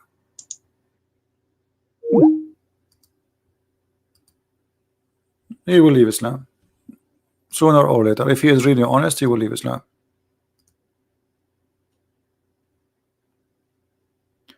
And if we go to the same verse, the one we say is, it says kill an innocent person, you will see Ibn Kathir saying innocent person is someone, he is a believer. Non-believers are not honest. Actually, there's an interview with the Chawadri with the BBC. They said to him, why you don't condemn killing of innocent people in the attack in London? He says, well, when we say Muslims, when we say innocent, we mean Muslims. Go watch it on YouTube. When we say innocent, we mean Muslims. For non-Muslims are not innocent, they are guilty. You can go right now and search for the video. And right now, actually, any Muslim, he can call me and I will show you the interpretation of Ibn Kathir. Right now. We have Abbas. How are you, Abbas? Peace be to you, brother. How are you? I'm fine. Go ahead. I thought I'd just fill in the slot for 5 minutes. Is that all right with you? What do you want to say? Yeah, I want to talk about this verse, chapter 5, verse 32. Chapter 5, verse number 32. Okay, what do you want to say to us? Yeah, the brother was just mentioning the verse. All right. And you very rightly said what you said, that was Allah is saying, we have given to children of Israel. All It's right. true. Okay. But you have to read the both verses together, 32 and 33. Okay. Now, let me make my point. Verse 32 clearly says, those who spread mischief in the land or the murder, only for 2 reasons you can kill them. There are 2 reasons that you can kill. Mischief in the land or murder. But the next verse, which is in a way you can say is more superlative, more superior verse than the verse 32, which says, if those who wage war against Allah and His Messenger, Okay. yeah, waging war is coming to kill you, or spreading mischief in the land. Same two categories was mentioned in verse 32. Waging war, coming to kill you, or spreading mischief. What are you going to do with them? But in the verse 33, which is for Muslims, is give you options. In those options, there are options that you can even let them go. You can even throw them out of the land. But Allah says He gave to children of Israel only one choice. Okay, let me ask Kill you. them. Let me ask you. No, let me make my point. No, I got you. Okay, so you are, but we don't want to waste our time, Abbas. Abbas, please. We don't want to waste our time. Just to make it clear, just wait. We are having a conversation. Clear my point. Did I make my point clear? No, you made your point. So you are saying those who they are waging war against Allah, correct? Those who wage war, we will do this to them. We will cut their hands. We will kill them. We will crucify them. Correct? And also let them go as well. You can also let them live as well. Muhammad, okay, so but no problem. No problem. So when we say that we kill those who wage war, who is in Islam is the one is waging war? Is it necessarily somebody holding a sword? I see, but in this context, it's talking about waging war. Okay, but I'm asking you in this context too, is waging war is necessarily holding a sword against Muhammad? It's all depend on the context. Absolutely, my friend. Waging war, okay. Waging war. So if a woman she insulted the Prophet, if a woman she insulted the Prophet, is her blood is free? Insulted the Prophet? Yeah. Give me an example. Any woman, any man, any me. Like if I insulted the Prophet, I'm saying Prophet Muhammad is a false man. Is my blood is free, or I am not? I am guilty. I should be killed. I don't know where you're going with that. This is not the question. The question is clear. If I say Muhammad is a false prophet, am I waging war? Am I waging war and I am guilty and I should be killed? Either you say yes or you say no. No. That's not the point. No, this is the point. You see, you're avoiding the question. Because you are Abbas. Don't make me hang up on you. I like to speak to adult. I'm asking you. Be a man. If a person, I am a Christian prince, I say Muhammad is a false man.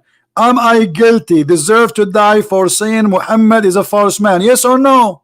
Are you talking about according to Hadith and the Quran? You are saying to me, are you talking? What's wrong with you? My talk is clear. I am a Christian prince. I said 1,000,000 times Muhammad is a false man. According to Islam, am I guilty or I am innocent? Should I be killed or I can live? You are spreading mischief. Of course, you are spreading mischief, and you go. So I should be. So I should be killed. So I should be killed. Let me answer. Let me no, answer give me the answer. Yes. You just said I do mischiefment. The verse saying those who do mischiefment kill them. Correct? I'm giving you the answer. Verse give you 4 options. You can let them go as well. Depend how much mischief you are doing. Okay, so you Muslim now. You can decide if you want to cut. Okay, guys, look what he said. This coward, he don't dare to say it. He's saying, "Oh, Christian prince, if we capture you, we can either kill you, or crucify you, or cut your hands and feet, or put nails in your eyes, or we can let you go. It's up to us." But he will not say it. I didn't say. You didn't let me finish my point. You just said you are doing mischiefment. Isn't it the verse in the Quran says, "Those who do mischiefment, kill them"? I was making my point and you cut me in the middle. Okay, make your point. I want a clear answer. No, I want a clear answer. You are a coward, and you are a coward. You will never answer. I'm asking you, Christian prince who say Muhammad is a false prophet, do he deserve, according to Islam, not according to my opinion or your opinion, according to Islam, do he deserve to die, to be killed? I will give you the answer. My friend, why the answer is so hard? Either you say yes or you say no. You're not letting me. You're not letting me speak. It's very easy. Yes or no. You always ask question yes or no. There's an explanation.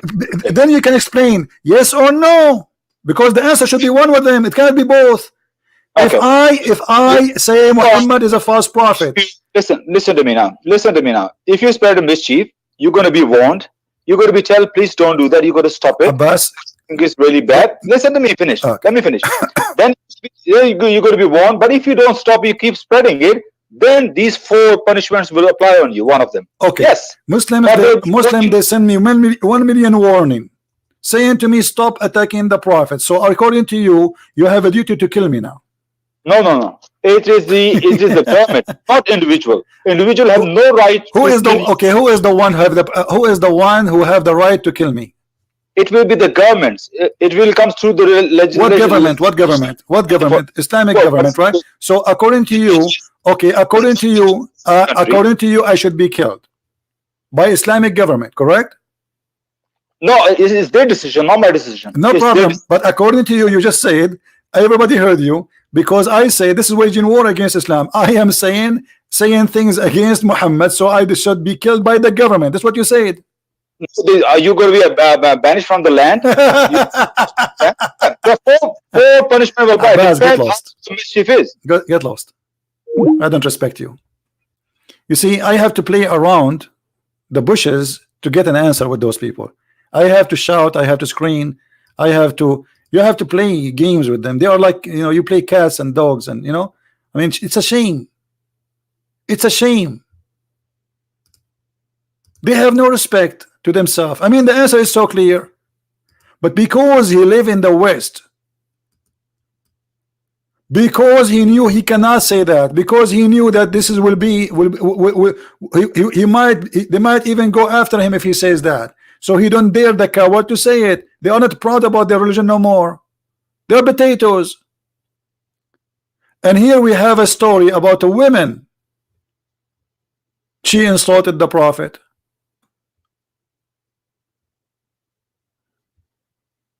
What happened? The man, the owner, the Muslim, killed her. And what happened? Muhammad, he says, court, court, court, who is the one who killed this woman? Bring him here. They brought the man. He said to him, Prophet, this woman, she slander you. She defame you. She insult you. I told her not to do that. And then I took my dagger and I killed her.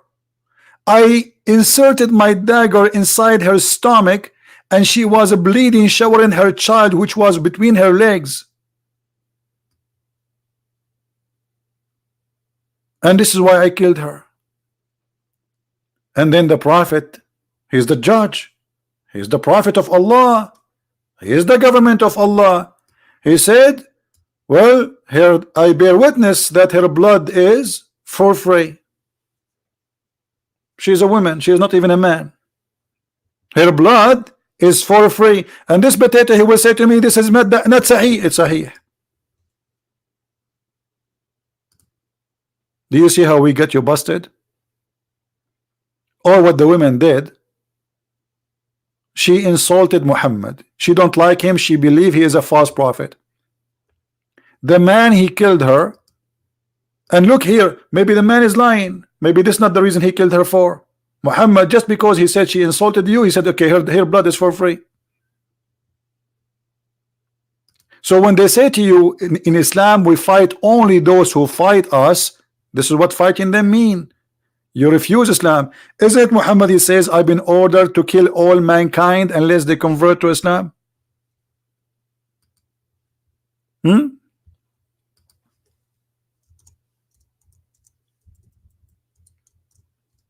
This is what Muhammad been ordered to do. His job is to kill all mankind. Either they convert or they die. It's in front of you. It's not you waging war. You are already in war with Islam if you don't believe in Islam. You do not need to carry a war. You know, many stupid people in this world, they think if you attack Islam, they attack you on. This is not true.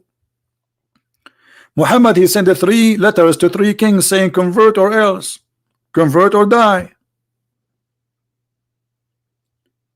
Muhammad, he said, I am being victorious by terror. Let us see the other Muslim who is trying to call us what he want to say.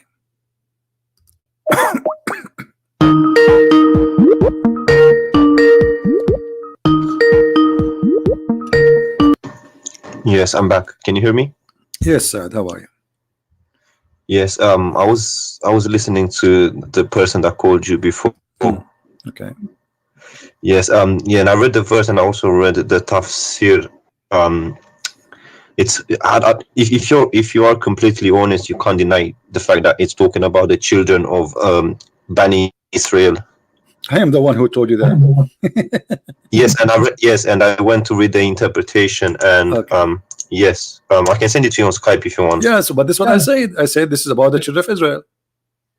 Yes, I read the tafsir of Ibn Abbas, and it talks about the children of Israel. Okay, so you are repeating what I said. So, and now, what do you think? Yes. What do you think about your prophet taking the side of a man? He slaughtered a woman. She is a female slave, black slave, and he slaughtered her, the Muslim, and just because she insulted the prophet, he said her blood is for free. There's no punishment. What do you think about that? Where is that? Where did you get that from? This is the hadith. The story is written by you Muslims, not by me. Is it on the screen now? Yeah, I will send you the link too. If you want, you can open it and read it. Well, look, I don't want to do what the person before did. Trying to give his own interpretation. If that's what he I says. don't care about the other one, my friend. This is the story. It's in front of you. It's very clear. The man, he killed the women. The prophet, he says, bring him, because he thought it's just a crime. And the man, he stood up and he explained what happened. He says, she is slandering you. She used to slander and defame the messenger of Allah a great deal, and he would rebuke her, but she would not pay heed, and he would forbid her from doing that, but she ignored him. The blind man said, one night I mentioned the prophet of Allah, and she slandered him. I could not bear it, so I went and got my dagger, which I thrust in her stomach, and I leaned open it. So like, this guy is really want to kill her. He hate her very much for doing that.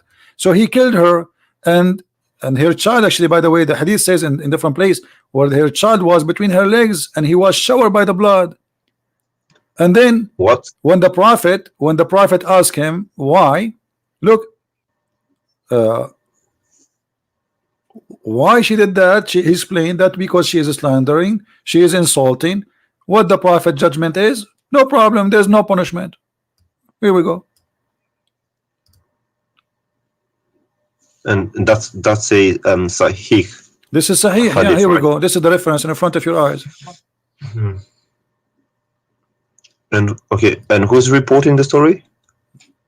Whoever report Ibn Abbas. You mentioned to me Ibn Abbas a second ago, so you cannot say he's not good. Yes. Okay, so this is Ibn Yes. Abbas. Yeah, well, that's horrible. If Okay. that's true, that's horrible. Well, Muhammad, he did more than stories. Muhammad, he split the woman two pieces by tying her legs to two different camels, and she is 80 years old, just because she insulted him too.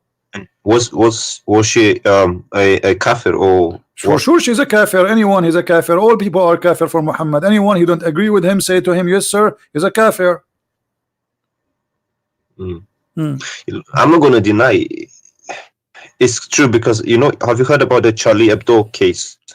Yeah, in I know France? about it. Yeah, but this is not a big Yes, deal. I mean, this is normal in Islam. The Muslims they No, do that. because- My friend, Muhammad, he did that in his time. I don't care what Muslims do, because Muslims can be right, can be wrong. Like today, I cannot judge Christ by me because I can be bad person. Correct?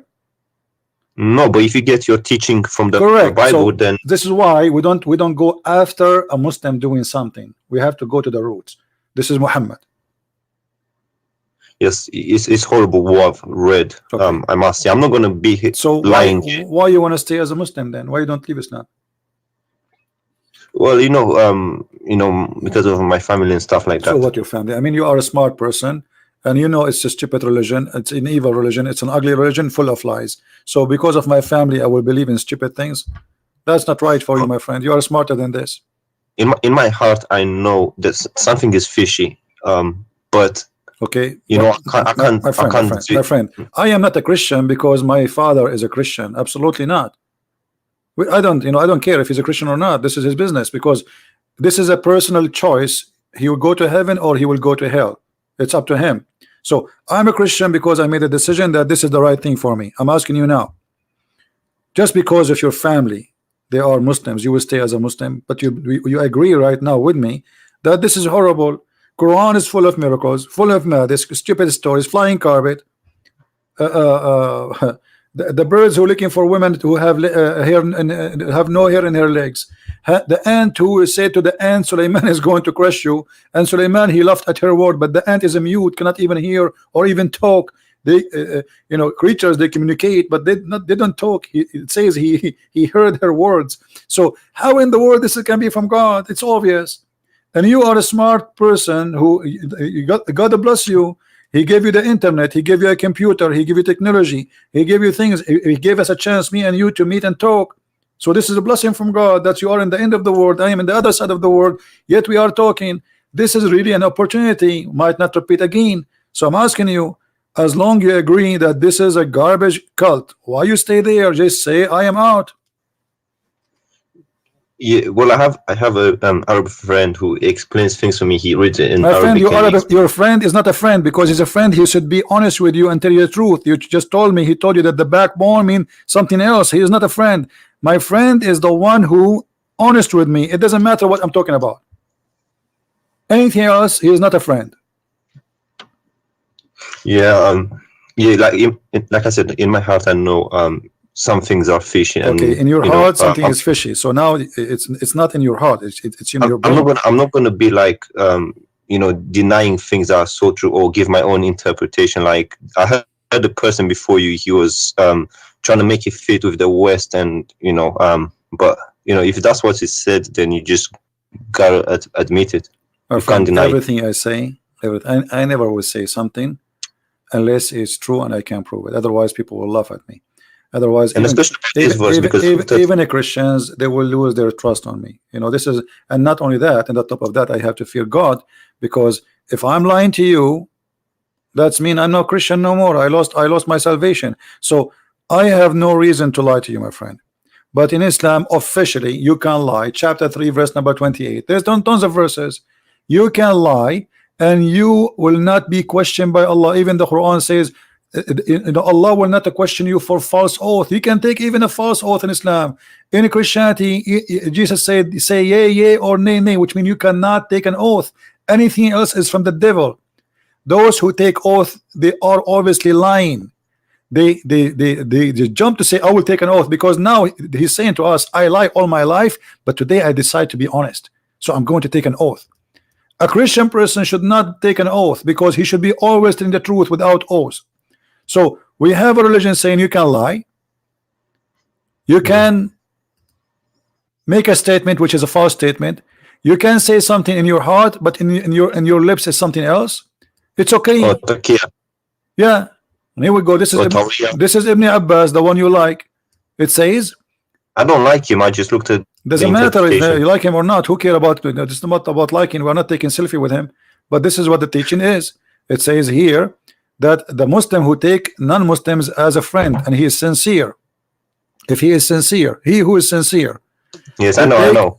Yeah. So if you do that, you have no honor, no protection, no mercy from Allah, unless what?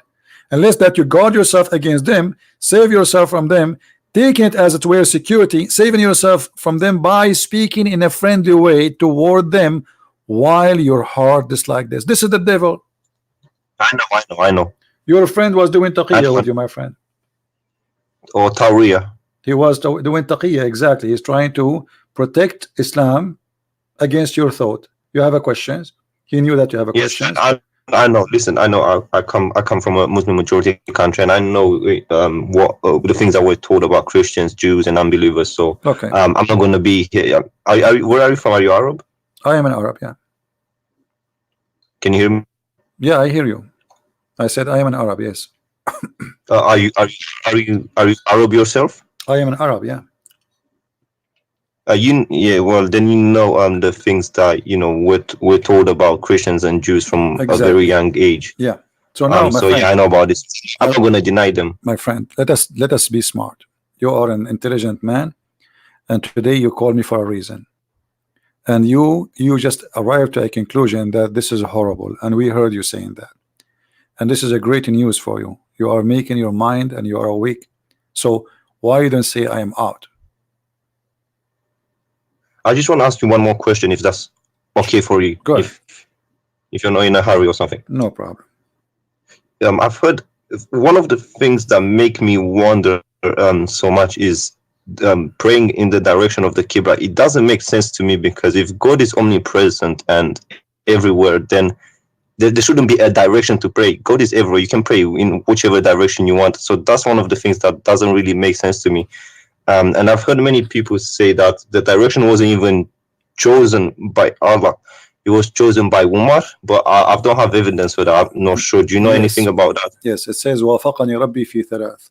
My Lord, he agreed with me in 3 things. In fact, there's many hadith says he agreed with me in 7. Some they say 10. So Allah, he agreed with Umar in 3 things, and one of them is the direction and making the Kaaba as a prayer station. And here you need to ask yourself, what kind of God? He forgot about the Kaaba all those years. Muhammad was praying to Jerusalem all these years. Suddenly, Umar al-Khattab, he said, okay, well, let us pray to Jerusalem, pray to Kaaba, you know, and that supposedly was an idea from Umar, and Allah, he liked the idea. And not only that, you know, Allah, he took the words of Muhammad, and you know, he brought the verse exactly as Umar he said. And you are the one who said to me a few minutes ago, if you remember, that the Quran itself is a miracle, right? Yes. Okay, should Allah then copy Quran from Umar? If nobody can make Quran, but Allah take his Quran from Umar, how that can be? Yeah. Well, in the Quran it says, I can't remember the verse and so on, but it says that with Allah is talking, and it says, I've chosen the direction for prayer for you. So basically he said, I've chosen the direction. No problem. But you see, this is Islamic reference, and this is Muslims who preserve those references. It says, read carefully with me. So the verse was revealed the same as I had said. Do you see it? Yes. But I thought nobody can make Quran like the Quran.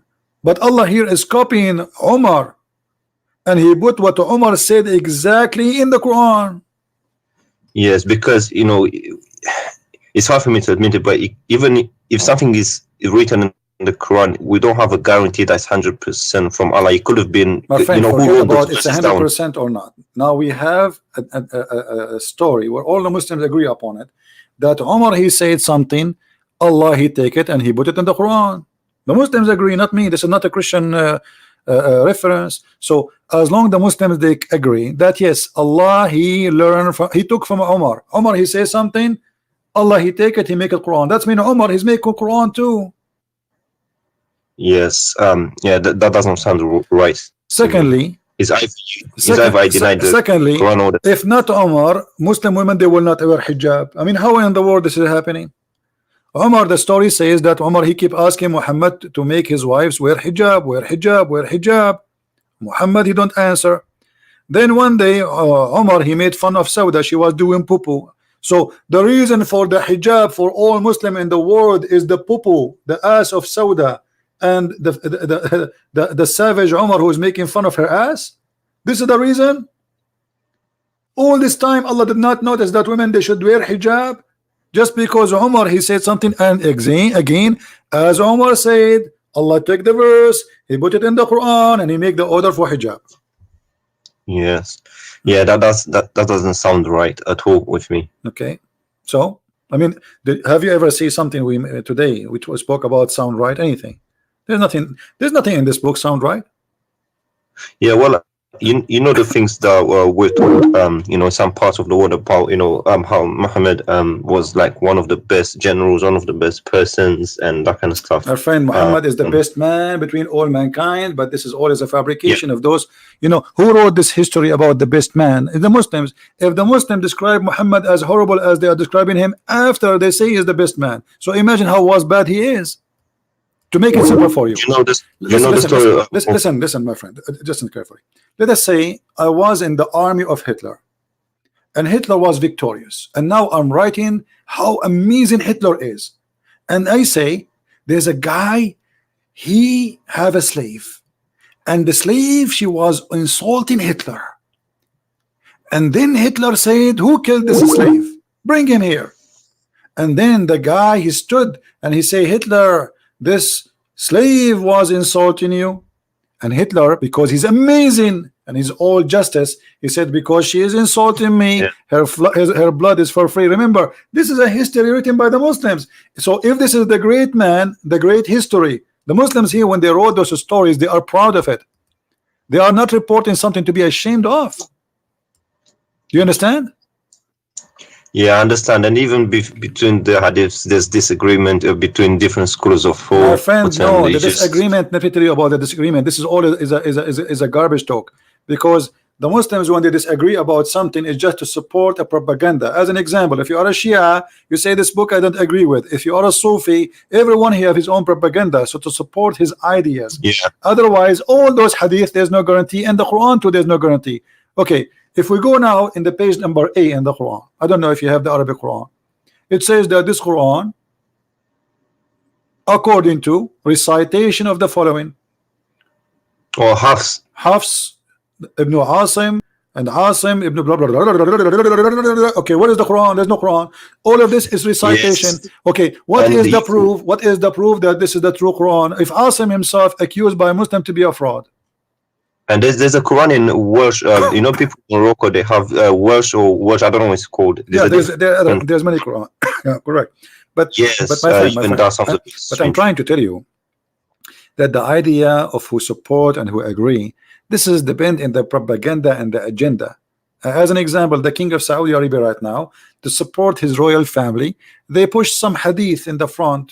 Don't go against the ruler. You know what I mean? It's a game. It's just Yeah. to control. So Yeah, political. or exactly. So but the hadith is there and nobody can deny it. But if you have an agenda, you can say this is weak anytime you want. You can say I don't agree with it, because you Yeah, are that's not true. saying I don't agree with Muhammad. What they will say, oh, this guy, I don't trust this report. You see, like to avoid to be like you are a guy denying what Muhammad said, you say I don't trust this guy, but you don't dare to say I don't trust Muhammad. So this is a dirty game. Like when we show the Muslims saying the Quran saying that the sun set in murky water, they start saying to us, it doesn't say that. Say that again. Sun sitting in what? In a muddy hot water. In a what? What do you mean sitting in a water?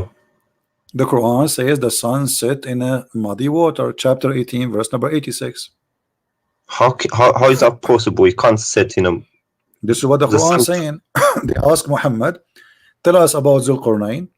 Can you show me that, please? Yeah, it's in the screen.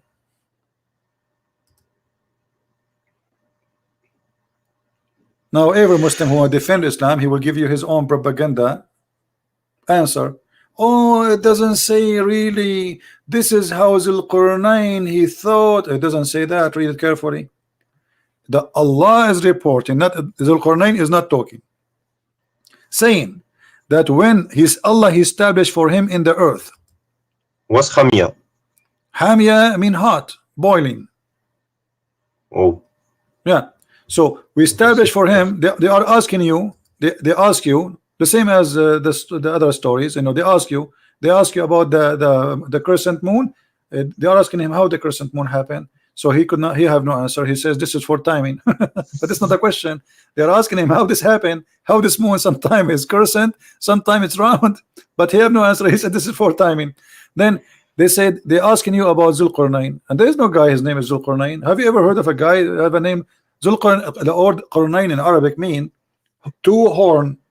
Have you ever Yeah, I know. heard of a human have two horn? No.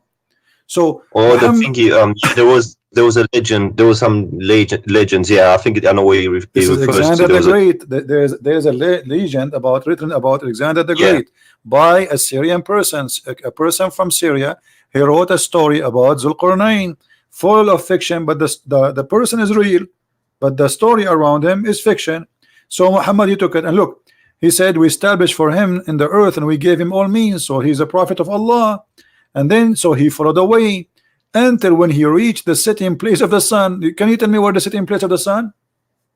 That's wrong. It can't scientifically. It can't be. You know, it doesn't have a But he place. is saying until he reached the setting place of the sun. This is the one is talking is Allah, not the guy. Well, that's not right. It doesn't make sense. That's stupid. Not only not right. So It's not a and- place and because then- if you're in China, right. yeah, it's going to be different. No, my Do you friend, know- do the you know- sunset everywhere. I'm talking to you right now. It's sunset in my house, and I can see the sun setting from my window. I do not need to go anywhere. Correct? Yeah, Okay. Until when he reached the setting place of the sun, he found it. When you say I found it, I'm reporting a find. Correct? It's a Yes. fact. It's not like he thought, as Muslim they try to say, he found it sitting in a spring No, it's of fun. Hamia.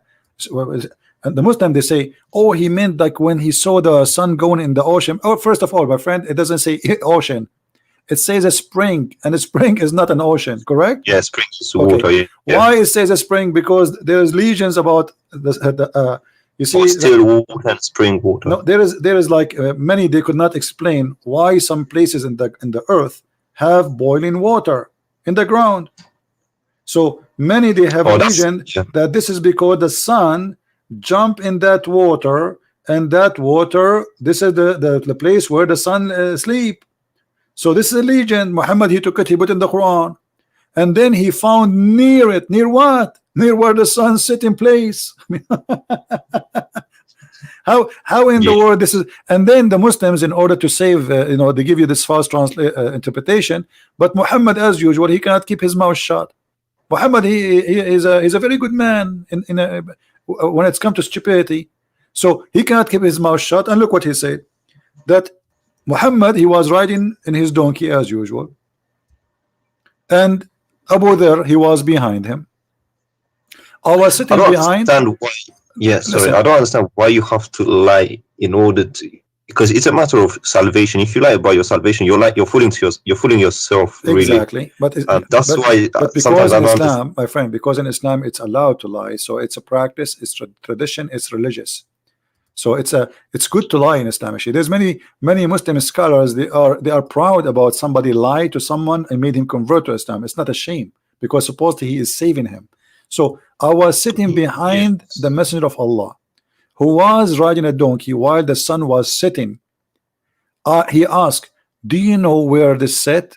I replied, Allah and his apostle knows best. He said, it's set in a spring of warm water. Do you see it? Yes, Hamia. So why they lie to us? They say this is how Zulkarnain he thought, and this is not what it says.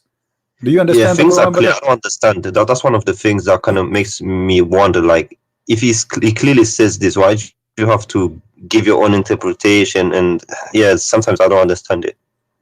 So now, after all this conversation, my friend, what do you think? Why you want to leave Islam?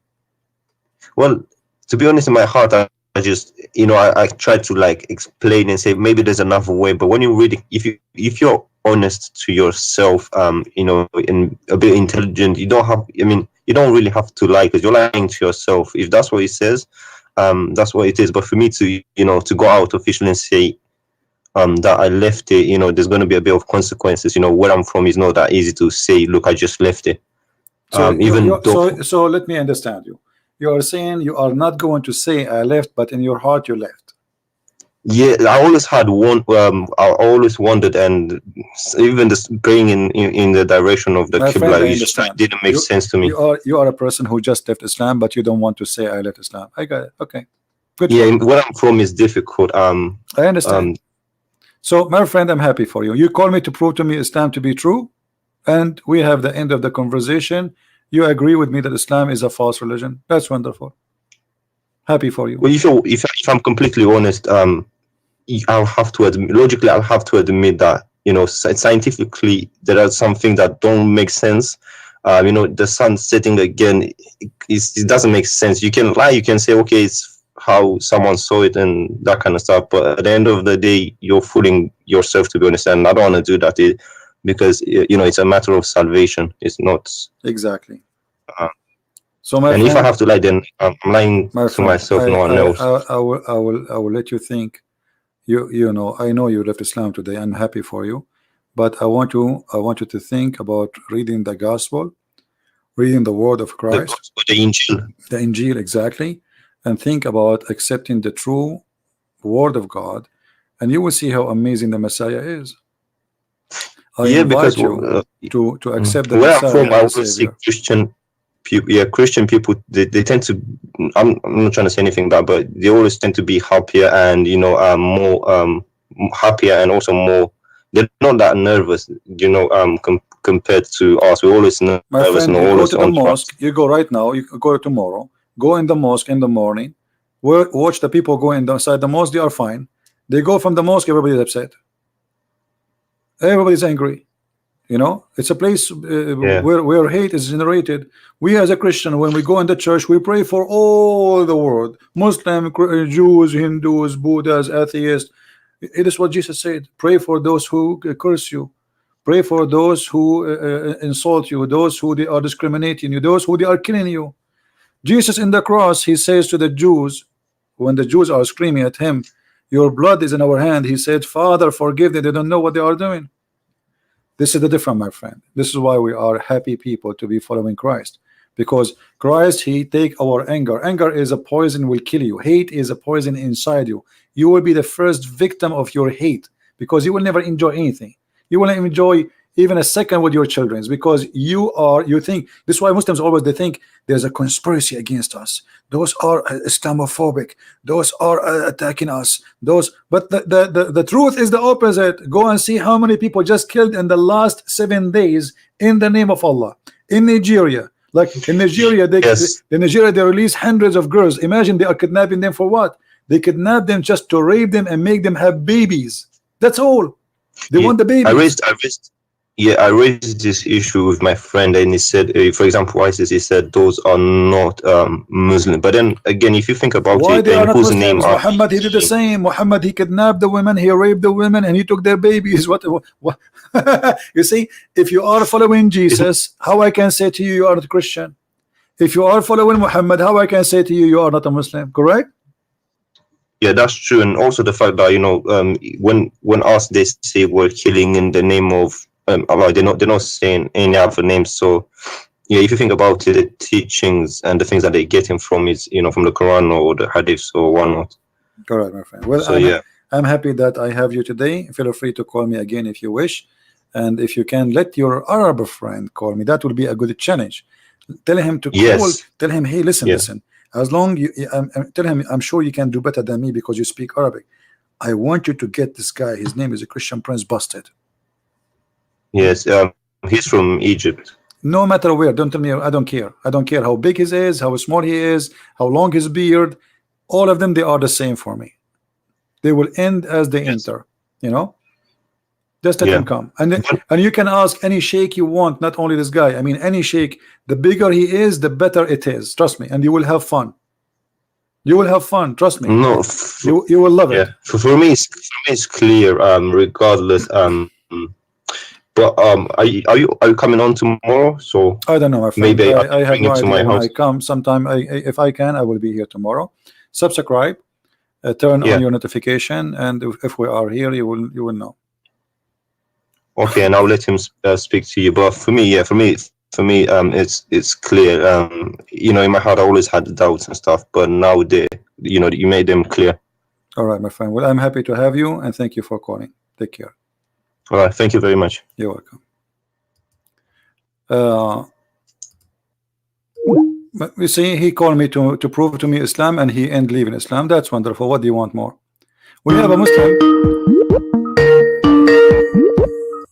Prove to me Islam, and he ended leaving Islam. That's wonderful. What do you want more? Mute YouTube, please. Hello. Oh snap! Hello.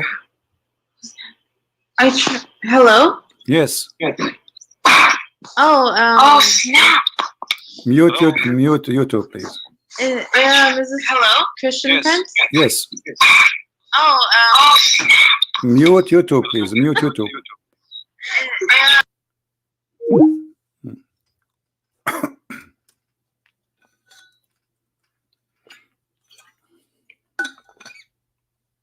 She hang up. We have a Muslim. His name is Malik. He says a 3-in-1. He is laughing. He is laughing at his God. Isn't it your God? He says that Isa is a 3-in-1. Are you there, Malik? Isn't it this is your Quran saying that Isa is a 3-and-1 in the same time? Where are you? Where are you, Mr. Malik? How 3 can be 1? Malik is saying that. Malik is making fun of his God. He's saying this is stupid. How 3 can be 1? This is stupid, my friend. I mean, who in the world want to believe in 3 as 1 except if he is stupid? That is Allah. Allah saying that Isa is a 3, but yet he is 1. And Malik, you don't agree with Allah. How are you doing, Malik? Yes. Oh yes, hi. So I wanted to ask you some questions about Christianity. Sure, go ahead. But our topic is about Islam. Why you don't want to talk about Islam? I'm just curious. I see you always debate Muslims and you know, and Okay, go ahead. try to prove them wrong. So no problem. So, you know, I hear about all these child molestations that priests do, you know, and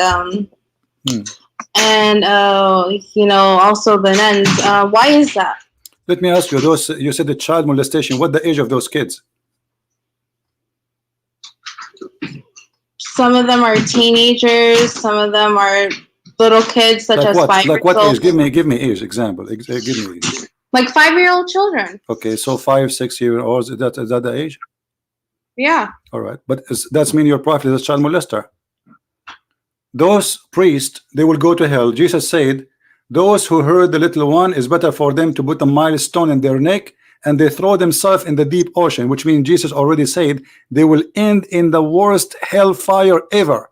How you explain to me that as long you are against a child molestation for someone she is 6 or 7, that you have a prophet who marry a child she is 6 years old? So then why do the Christians do it? You know, these my friend, priests, first of all, I can show you tons of Muslims arrested. Hold on. So why So do you are they saying to me, those are the worst of us, they are criminals, they are not Christians. Because the Christians is those who follow Jesus, not those who call themselves Christian. This is why Jesus said, not everyone says to me, Lord, Lord, will enter the kingdom of my Father, but the one who do his will. Is that the will of God? No. So the question is, as long you agree that they are child molestation people and they are bad and they are ugly, how come your prophet is following them? Who is following who? Those people, they are not following Jesus, they are following Muhammad. This is Sunnah. The practice of a child molestation is the practice of Islam. He married a child, she is 6 years old. Explain to me, go ahead. Lord. That okay. Yes, he married her, but he didn't have sex with her until she became of age of puberty, when she became a woman. Really? But it says in the front of me that she was 9. Yes, so when she was 9. So you are saying to me, in the age of 9, somebody can molest you?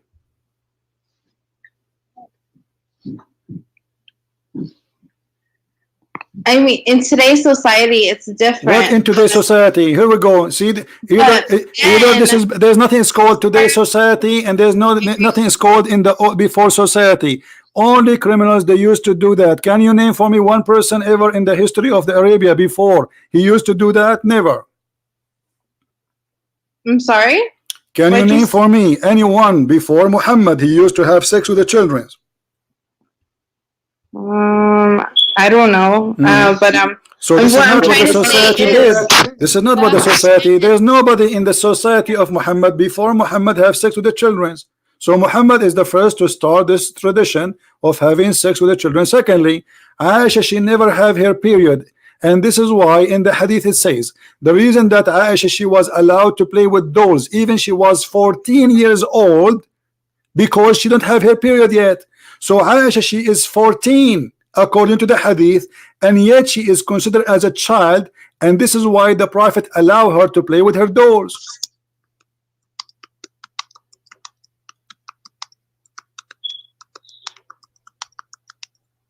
Are you searching Prophet Google?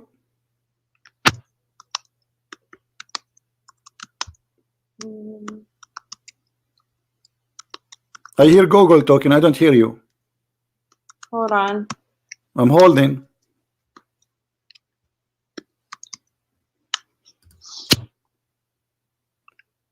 And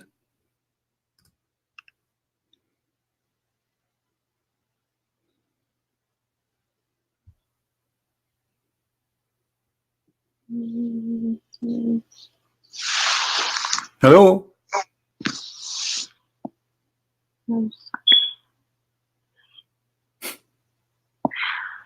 Anyways, like I was trying to say, when like at a certain age, you know, girls were expected to get married. So you agree? Okay, so now was your prophet a good man? For us, those who do that, they would put them in jail. According to Islam, right now, the Muslims, they practice this in Islamic countries. They marry girls at the age of 6. Are you against that? Today they marry it because this is a sunnah. Whatever Muhammad he says, you follow. Are you willing to give your daughter at the age of 6 to a man? He's a Muslim.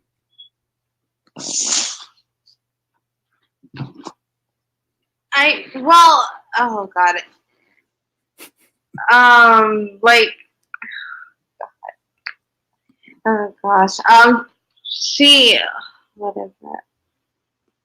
Well, I wouldn't. When she became a teenager, if she wanted to get married, yes, I would allow her to. My friend, with my respect to you, with my respect to you, I said 6 years old.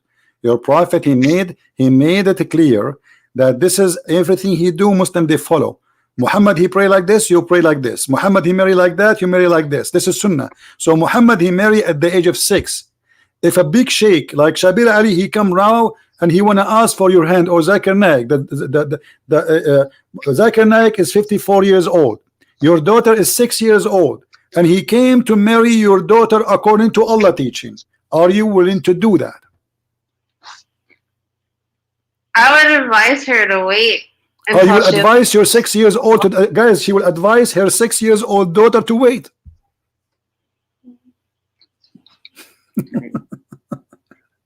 Are you serious? Yeah, which means. But your daughter, she is 6 years old. She don't know even what marriage means. What do you mean you will advise her to wait? No, hold on. You know, when you say I will advise my daughter who is 6 years old to wait, I mean, are you serious? She is 6 years old daughter. She is eating chocolate and she have ton chocolate in her face. This is the girl you want to advise her to wait to get married later? Well.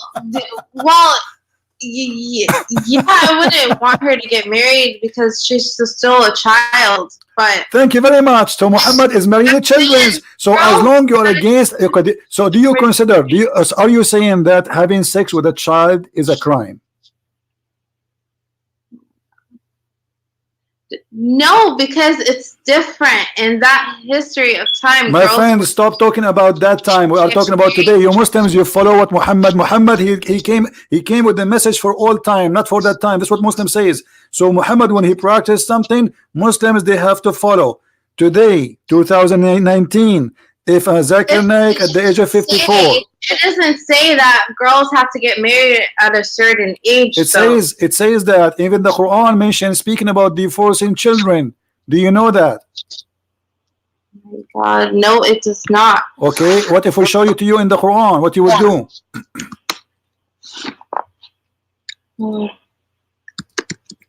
Do you see my screen? Do you see my screen?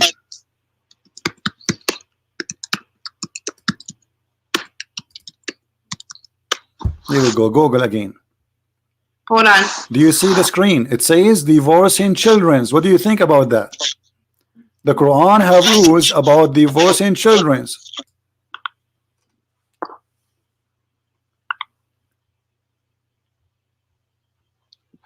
Hold on. Wait. Oh my God.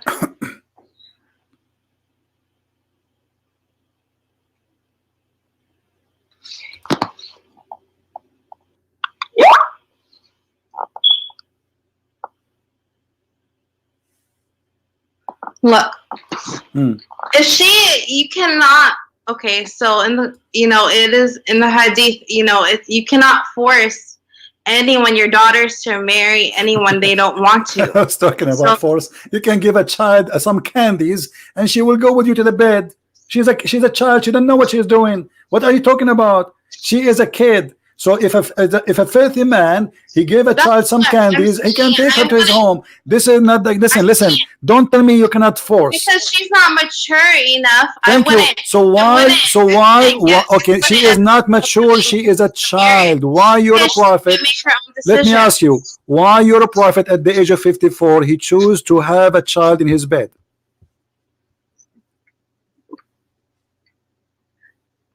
What that present to you? I mean, he have already many wives. Why he choose? There's many women. They are women, already women, growing women. Choose one. She is maybe 17, 18. You know, child. This is 6 years old. She is 6 years old. How in the world somebody is 54? He go after what he saw in that child, make him get tempted.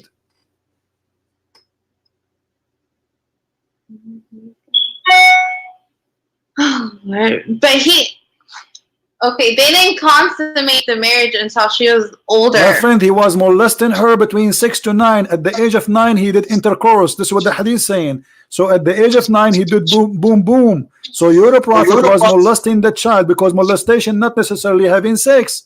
He is molesting her. So from the age of 6 to the age of 9, she is his wife, already his wife. He can do whatever he wants with her.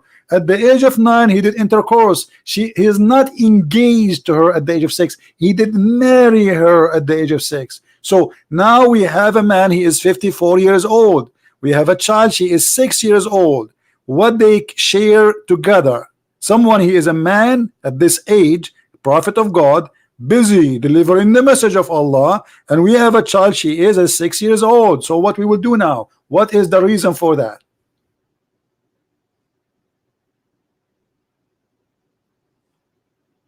Okay, but what about, so it said, you know, Mary was about like 12 years old when she was married My to friend, Joseph. who said that? And he was 90. Who said that? Who is the stupid? He said that to you. There's nowhere it says that. This is stupid. Secondly, the first baby Mary she have, according to the Quran, she have no man. Are you saying to me the Quran is lying? Because the Quran said women, Mary she was. Listen, but it says in Christianity. where nowhere in Christianity it says Mary she was 12 years old when she gave birth. This is a lie. Oh, really? Yeah, this is a lie. Show me the verse where. There's nowhere. Secondly, Mary she was a virgin. What merit? According to the Quran, Mary she never have a man. And the first child she have, in order for anyone to have a child, she have to be a woman. A child cannot give birth. So she have to be a woman. This is number one. Number two, the child she have is without a man in both books, in the Bible and in the Quran.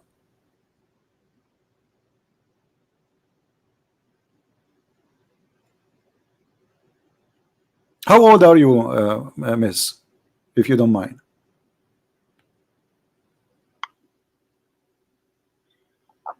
I'm 20. Okay, let me ask you, do you believe that women are half a brain? I'm sorry? Do you believe that women are half a brain? That women are hard to what? Half a brain. I'm sorry, can you repeat that again? Are hard to... They are half a brain. Their brain is not, they have deficiency in their brain. Do you believe in that? Like, what do you mean? The question is very simple. Do you think women who they are female in gender, they have deficiency in their brain? Mm. Do you believe in that? I don't know. I mean, like, men and women think differently, and This is not a question. I'm talking about deficiency. Do you know what deficiency means? I think you speak English better than me. Deficiency, it's mean they have something wrong in their creation. Their brain is not functioning correctly, correct? That's what deficiency means. So when I say deficiency in the brain, that means they have deficiency in the brain. Do you agree with that?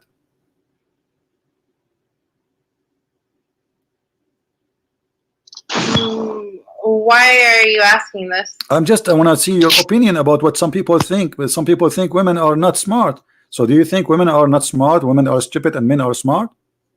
No, You don't agree, right? I agree with you. I don't believe in that. their own way. Okay, so women, they can be smart, right? Women, they are smart, not stupid, right?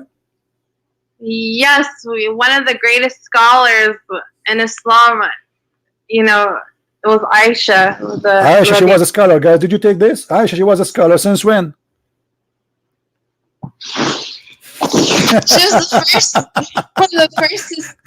Listen. Okay, I want you to read this. Your prophet saying that most of women, they will go to hell because they have deficiency in their brain. What do you say to your prophet? What are you talking about, man? Here we go. It's in front of you. Where did you get this idea?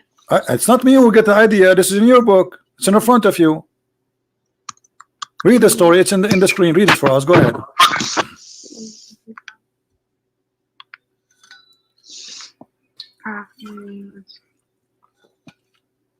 Hold on.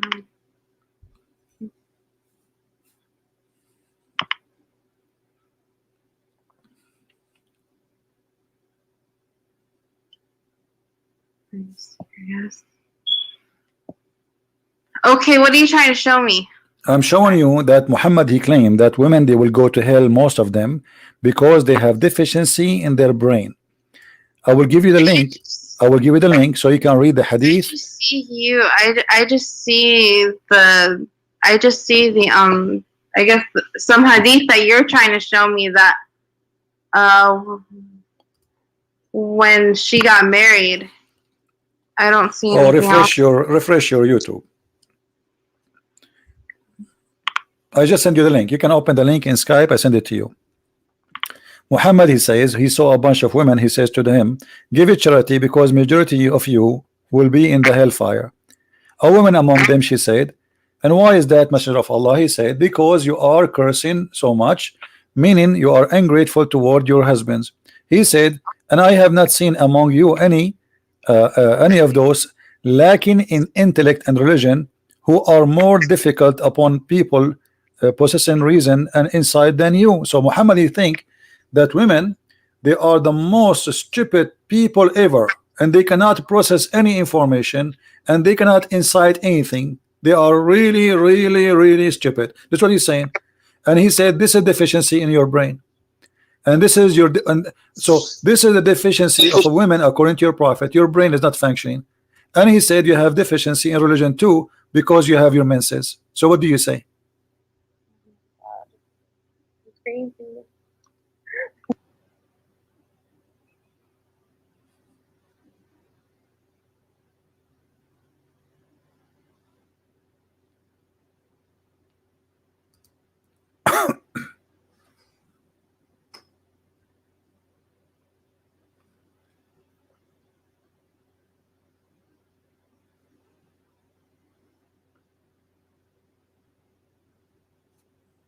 What do you think, my friend? I'm happy, by the way, that you call me, and I apologize if I'm a little bit screaming or etc. But I get excited when somebody, I help. When I see people I'm helping, I really get excited. So, what do you think? Do you agree with Muhammad saying that you have deficiency, and you are stupid, you are silly, you will go to hell? And why? Because you have deficiency in the brain, and you have your menstruation every month.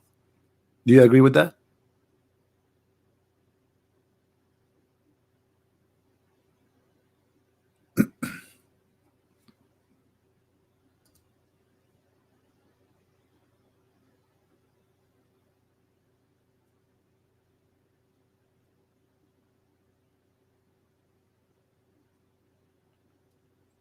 Are you okay?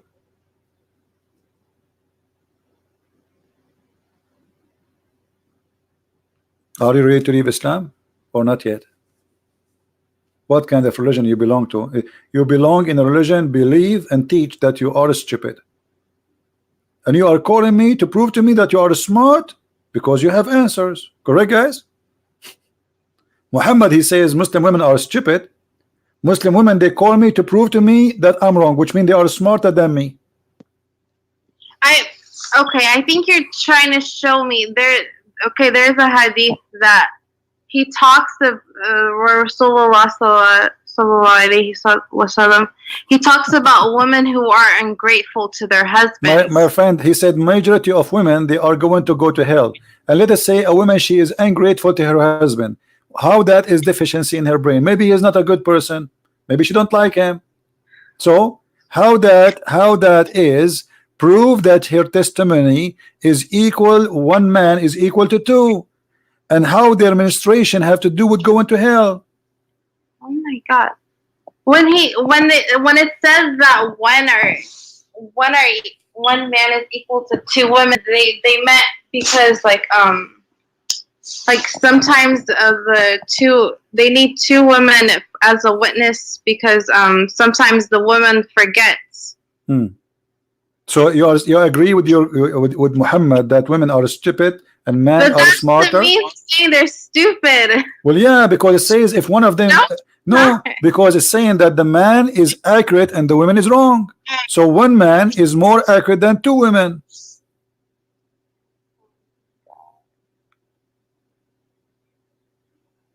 This is what it says. One man is more right than two women.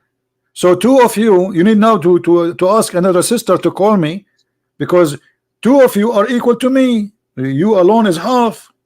It doesn't mean that one man is greater than two women. It's not It saying says that. that, okay, it doesn't say in the Quran that the man he can beat you because he is maintainer of you and because you are stupid.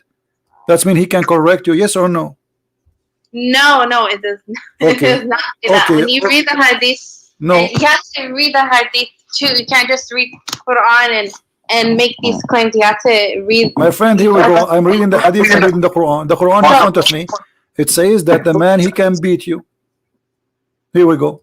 Chapter 4, verse number 34. And the man is in charge of the women. Why is in charge? Because you women, according to Islam, are stupid. Men are maintainers of women. That's supposed to take care of them. Okay, how they take care of them? By beating them. Read the hadith, read the Quran. They are the one who will correct you, which means they are the one who can make a judgment if you are right or wrong. He is your God. He is the one who school you. He is the one who admonish you. He is the one who beat you. When the man he have all those things in his hand, that's mean he is the one is right and the women always wrong. Can a woman beat her husband in Islam if he's wrong?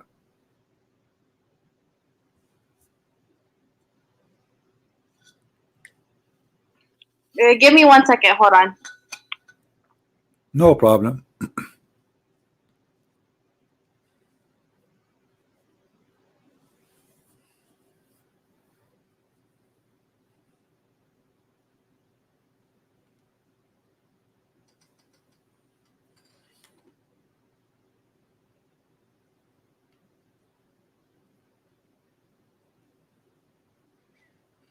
Your Google is so slow.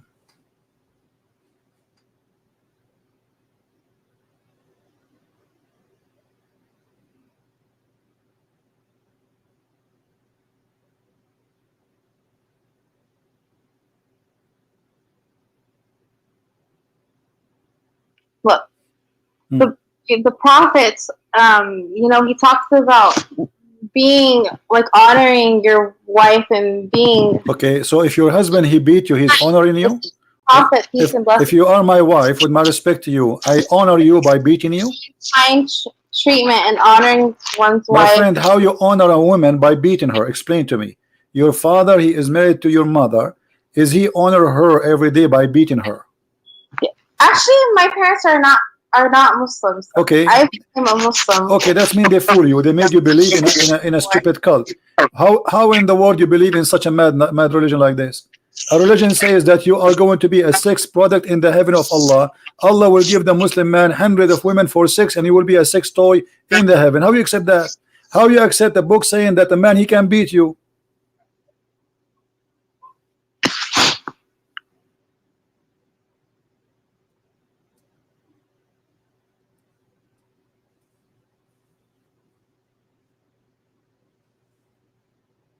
How in the world a woman believe in such a mad cult like this? A man who is a child molester. You are against child molestation. By the way, I can show you 1 million imam molesting children in the mosque.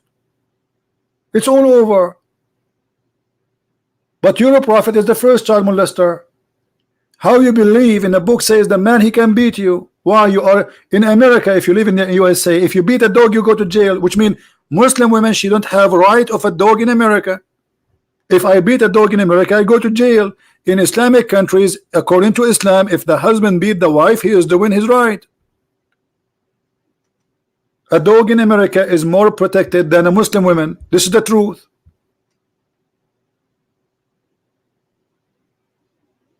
So how a smart person like you accept such a cult like that? Friends, they fool you, they lie to you. Islam, Quran, full of miracles. It's a garbage book. Here we go. Let me bring me the biggest shake ever, and everybody will die laughing at the miracles of the Quran. I'm here to challenge everybody.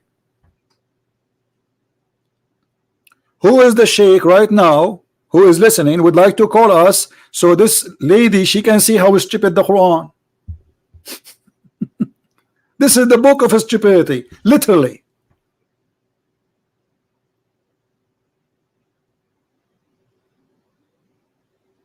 Are you there, my friend?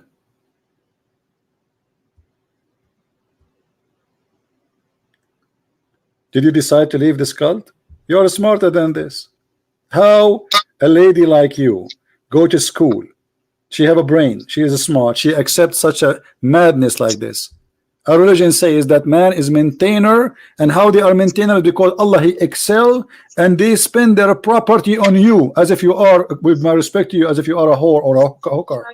This is a shame.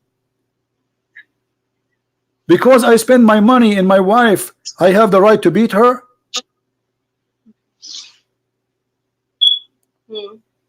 You are not for hire, you are a wife. But because in Islam you are for hire, he can have 4 of you. Are you preparing yourself that your husband Ahmad is going to have 4 wives like you, and then by one word send you text message he would divorce you and he will get a new brand new 4? How a woman in the year 2019 accept such a cult?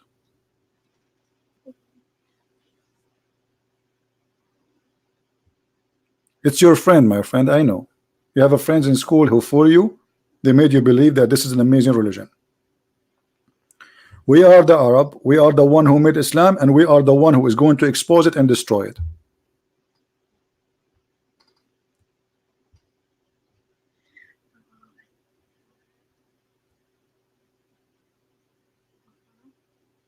Okay. Are you leaving Islam? No, I'm never leaving it. You will leave Islam. You will wait. Just wait. You are leaving Islam. Inside your heart, you are saying this is garbage. This is why you are so silent. You have nothing to say. Yes, because I love Jesus. No, you see, you have no answer. Do you have an answer? You don't. She hang up. You are out of Islam already. This is why you are so quiet. You have nothing to say. What do you want to say? I mean, this is garbage. Look at this. We have to use violence to make you obedient. This is what the Quran is saying. This is rejected even with animals these days, which means Islam treat you less than animals. If an owner of a dog in America, he forces his dog by violence to obey him, he go to jail. A woman in Islam, her husband, he have the right to force her by violence, by beating her, so she will obey him. How? Hey Muhammad, how are you?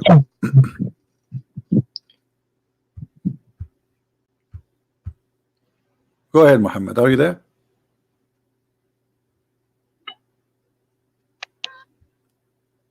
Hello. Hello. Yes, Muhammad. What do you want to say to us?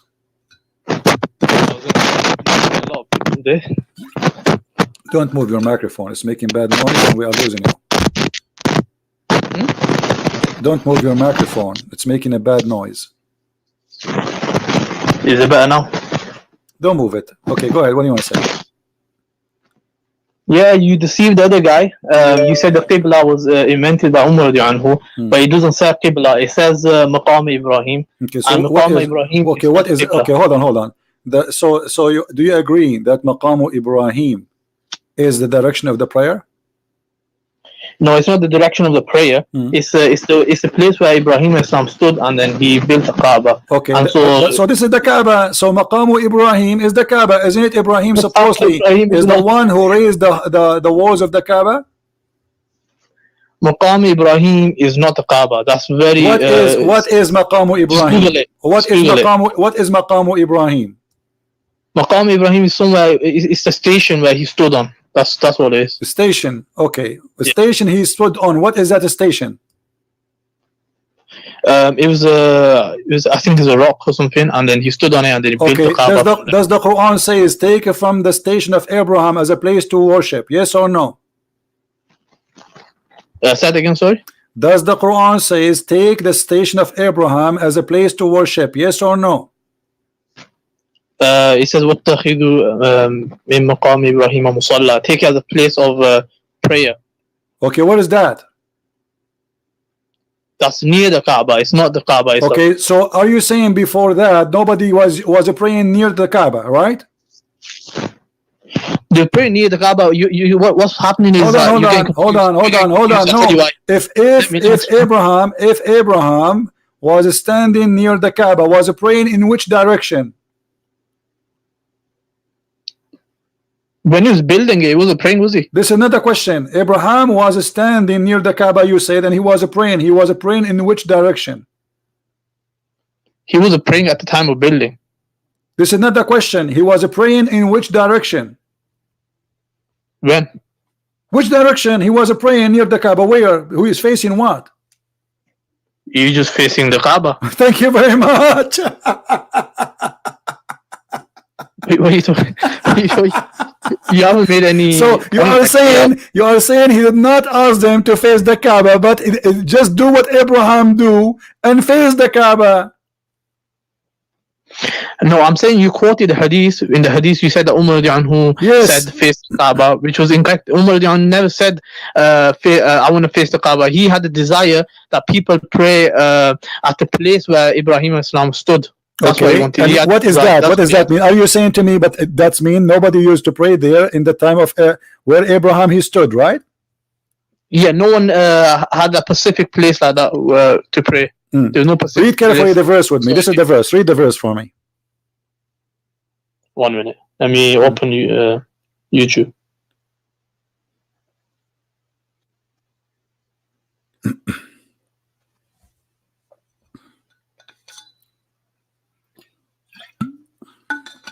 And mention when we made the house a place of return for the people and a place of security, and take from the standing of place of Ibrahim a place of prayer. Okay. And we charge. Yeah. So is it about the Kaaba?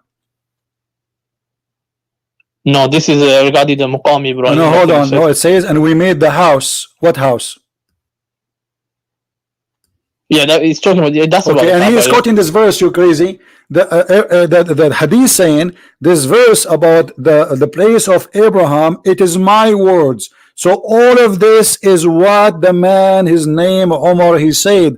Maqamu Ibrahim is the verse which he is quoting. He is not quoting the whole verse. He is quoting the whole. He's quoting a sentence to tell you which exactly he is speaking about. So this is what he meant. And before that, the Muslims was praying to which direction, if you don't mind to say?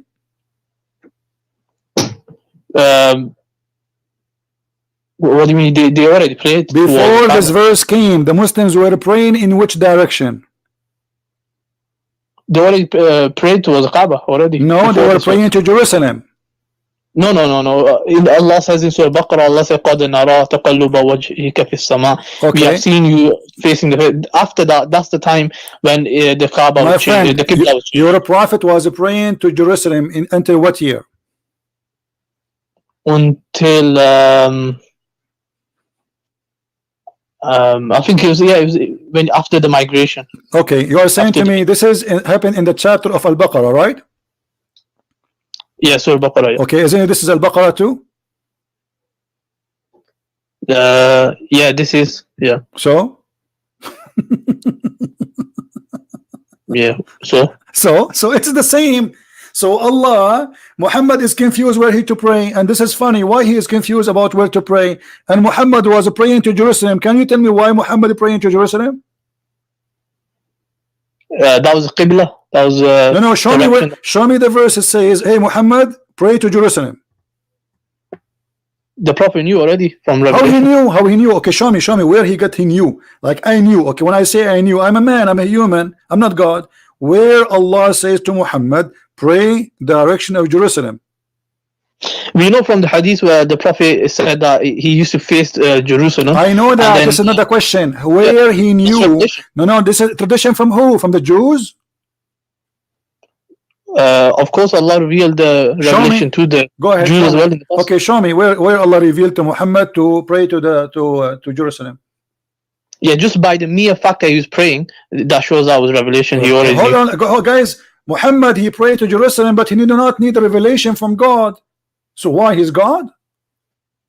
He has it in his knowledge. That's it. What do you mean he had in his knowledge? Muhammad is born with knowledge about revelation? No, Allah reveals to him knowledge. Okay, as long as he revealed to him knowledge, how he revealed it? He gave him Quran.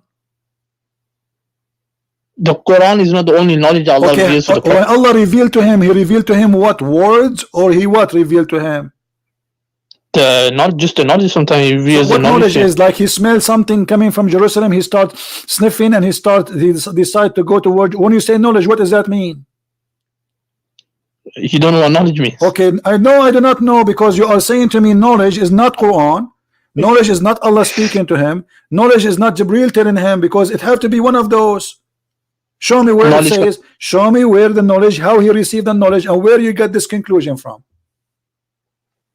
What confusing? He didn't get confused. My friend, as long you are saying to me he have a knowledge, where Muhammad he got the knowledge? You said from Allah. How Allah said the knowledge to him? However he sent it, that's it true. How?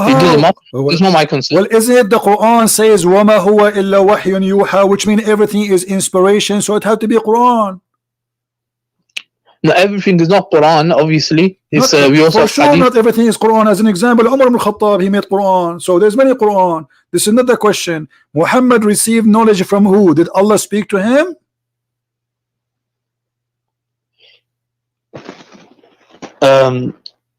Yeah, so Allah told him. Allah told him that He gave him the knowledge somehow. Either it could be through a dream, it could be through. Okay, show me the story. Don't tell me could be. Don't tell me. Do you believe in the religion of could be, or you believe in the religion of for sure? Yeah, I'm saying this information. Okay, don't tell me. Don't tell me then could be. No, don't tell me. I'm saying it doesn't matter. It doesn't matter. No. It does matter. I'm asking you a question. This is about God. What if somebody fabricating a story does not exist? So when you say it doesn't matter, that means it doesn't matter if Muhammad is a prophet or not. It doesn't matter if he's saying the truth or not. It doesn't matter. So when you say Muhammad was praying to Jerusalem, should you ask yourself why he prayed to Jerusalem and where Allah he said that to him?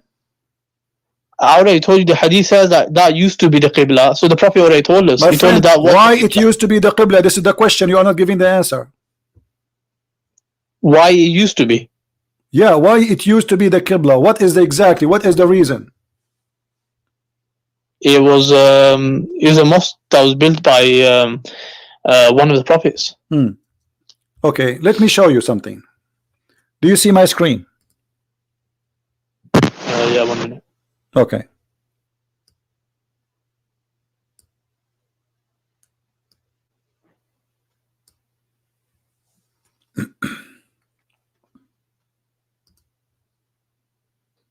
O you who believe the idolaters only are unclean, so let them not come near the inviolable place of worship after this is their if you fear poverty, Allah shall preserve you. So yeah, what about that? Okay.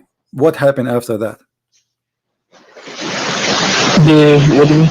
No, non-Muslim cannot enter the Mecca, right? Yeah. Okay. Which year Muhammad he controlled Mecca? Which year he controlled it? Yeah. I think it's 9 years after Hijri or 10 years or something. What? Give me a year. What year? 9 years after Hijri. Okay, and for how long after that Muhammad he left? He did live. According to you. I can't hear you properly. I'm saying Muhammad he did attack Mecca and he supposedly been victorious, right? No, he went to conquer it, and they all most of them they were until then. All right. Did this verse came right away after he took Mecca, or it took some time? I don't know. It might came after a bit. I don't know. Before that time, Muhammad was praying in which direction? He was already praying towards the Kaaba. Show me the reference. So the Masjid Qiblatain. My friend, that is in Medina. My friend, don't tell me the Qiblatain. What Qiblatain? Show me the reference where, when Muhammad he start praying to Mecca.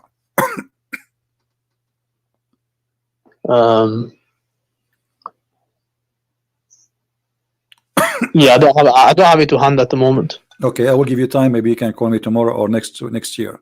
Now, So, what evidence do you want exactly? Okay, no. So, listen, when Muhammad he changed his mind about when Muhammad exactly he changed his mind, and you will find this is when Omar he said to him, that's what it is happening, and you can go right now and read the interpretation. However, if you look with me here, this is chapter 9, verse 28. It says, if you fear poverty, what is that? Why the Muslim they will fear poverty?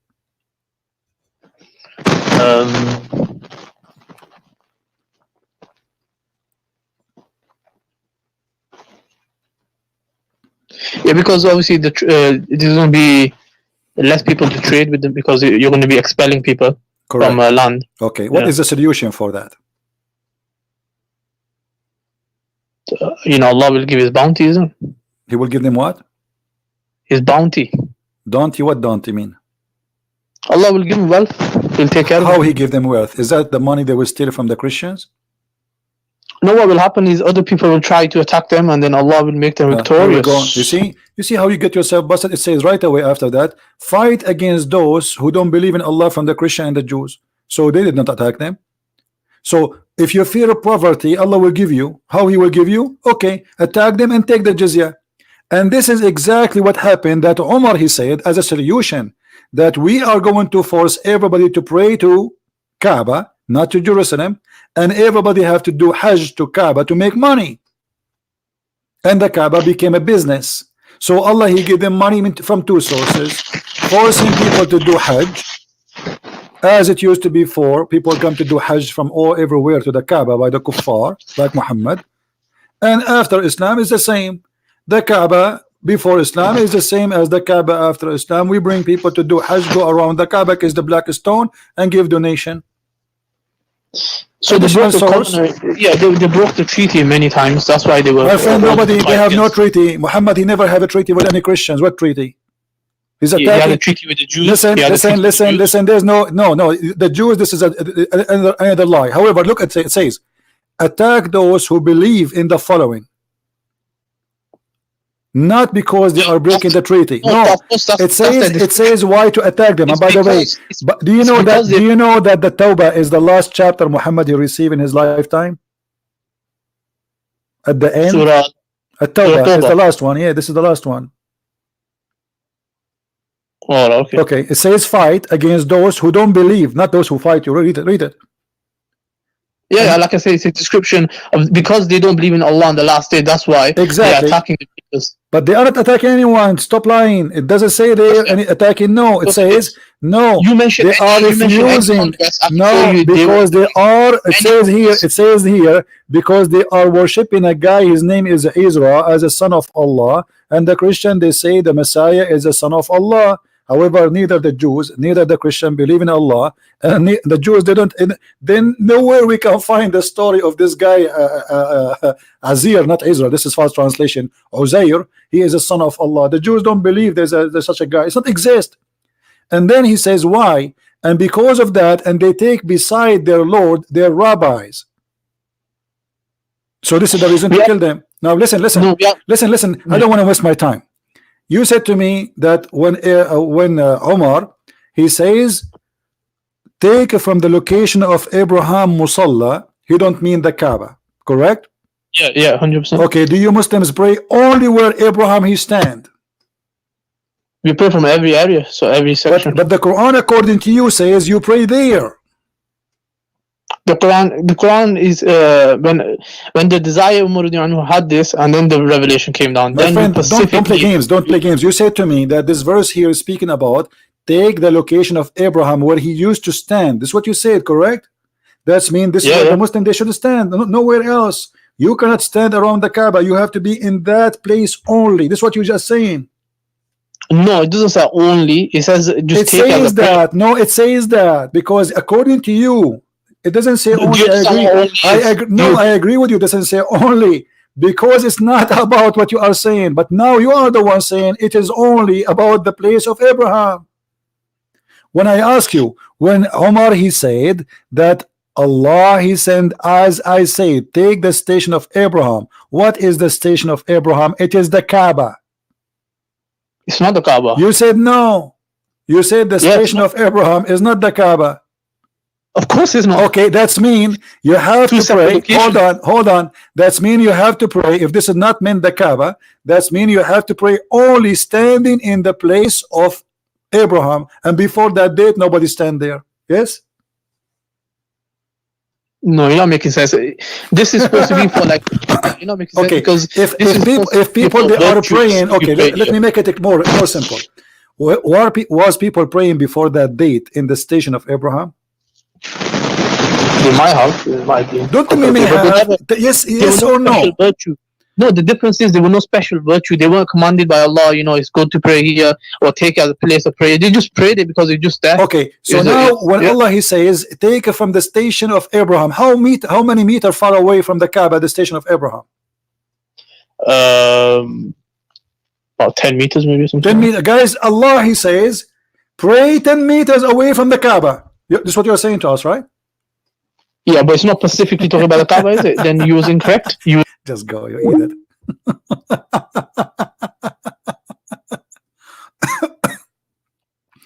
Because you silly. Maqamu Ibrahim is just a stone. How the Muslim they will pray in that stone, you idiot? It's a stone. It is nothing but a stone. So how the Muslims will pray on the stone?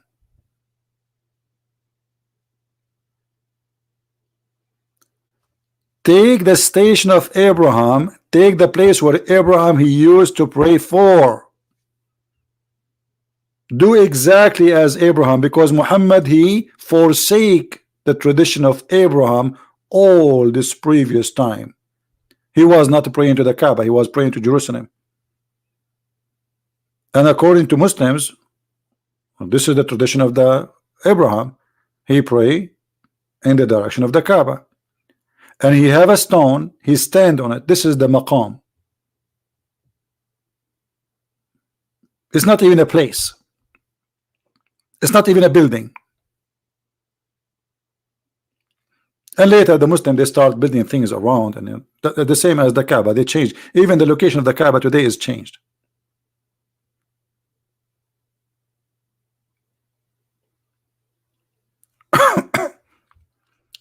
They have no idea what they are talking about. Secondly, let us say Abraham he says he is not talking about the Kaaba. How in the word Allah he take Umar words and he made the Quran? Let us say this is not about the Kaaba, this is about ice cream. Ice cream. Umar said, take ice cream as your best food. Allah he take the statement of Umar, he make a Quran.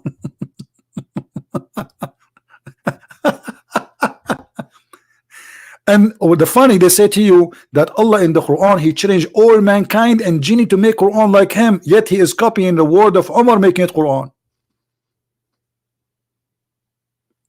Because it doesn't make a difference, by the way, if it is about the Kaaba or something else. Let us say it's about making shish kebab.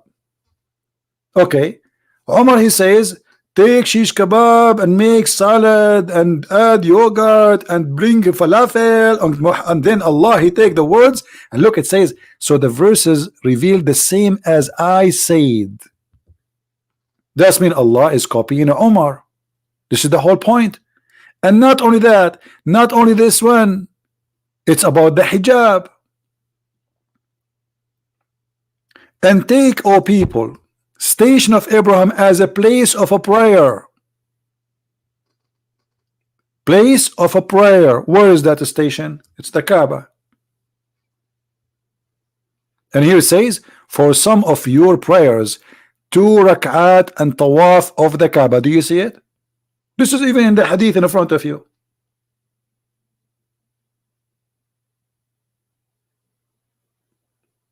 So before that time, they are not doing that. They are not going around the Kaaba. So what he is saying, do what Abraham he used to do. Who is the one who made the order? Umar. Allah he take it, he put it in his pocket.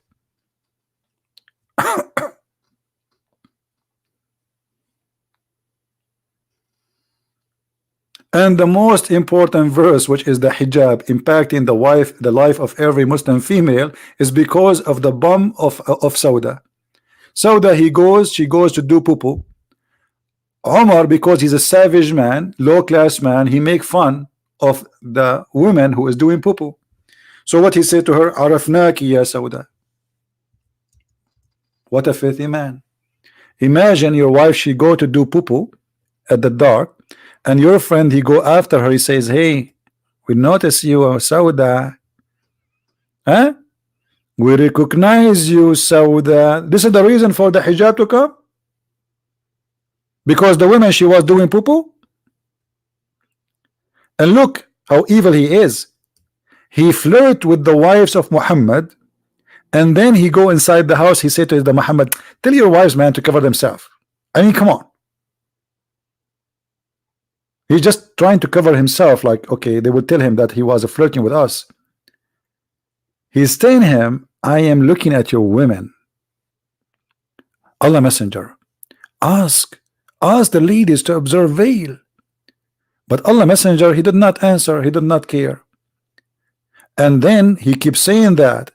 And then one day, Sauda was going in the dark to call for the call of nature, to do poo-poo. And Omar, he said to her, we recognize you, Sauda. Aisha said, Allah the exalted, the glorious, then he revealed the verse. But this is the verse which Omar, he said.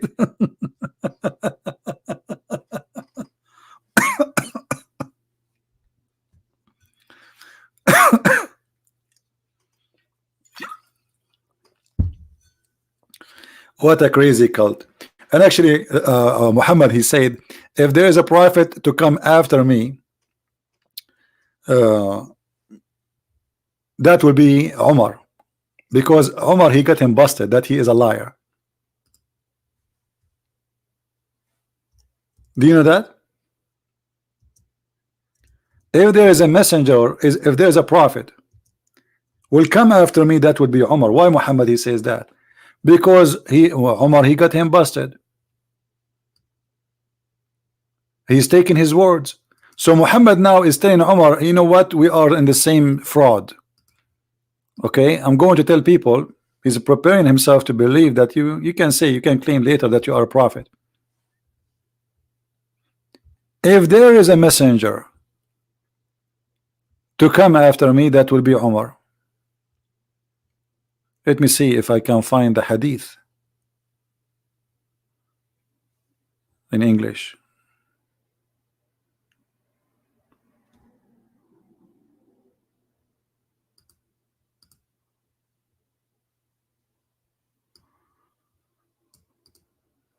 And how Muhammad, who is Muhammad to say such a statement?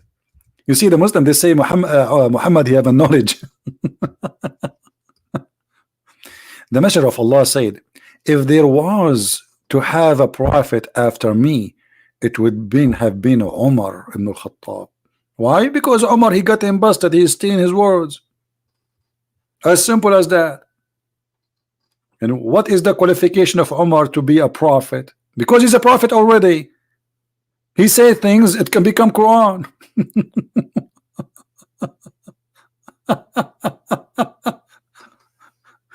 Oh boy. All right, guys, I'm losing my voice. We are here for a long time. This is a long video. Those who download, you can cut them pieces. We have many calls today, and I hope those who we have at least one Muslim left Islam. That's wonderful. And I hope the lady, she is smarter than she's thinking. I hope she will leave this cult soon. They fool you, you go to school, you send your child to school. This is why it's very important to educate your children. They deceive them, miracles in the Quran, sayas in the Quran. Read my books and die laughing. Die laughing at the comedy of the Quran. You have to be officially a person who is in drugs. Like you blindfold your eyes and you put your brain into sleep to believe in such a garbage. As simple as that. How in the world anyone can believe in such a madness? This is why, my friend, educate your children. They go to school, they meet with others, and there's many there, they will fool them. Schools can be very a good place for education, but it can be a place where your children learn drugs, have sex around, you know, get AIDS, learn how to smoke. So they can learn good stuff, they can learn bad stuff. You have to protect your children. Don't think just because it's a school is going to be a safe haven for them. This is not true. A policeman in France, he's a grown man, not a kid. He converted to Islam last year. A year after he jumped in the police station, he killed 4 people. All his life was a peaceful man protecting people. He was a policeman. He converted to Islam. Look what happened. And he is a growing man. The devil can play with the mind of people, and you have to protect yourself. Knowledge is a protection. Foolishness is a destruction. That's why the Bible says, my people have been destroyed because of their ignorance. Ignorance, my friend, is what we fight. We are not fighting Muslims. I love the Muslims. I'm fighting ignorance.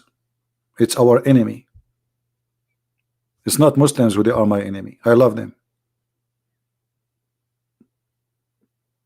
They believe in such a man who brought nothing but madness, violence, bloodshed, stupid teaching, superstition, false science, crazy science, and yet they don't want to listen.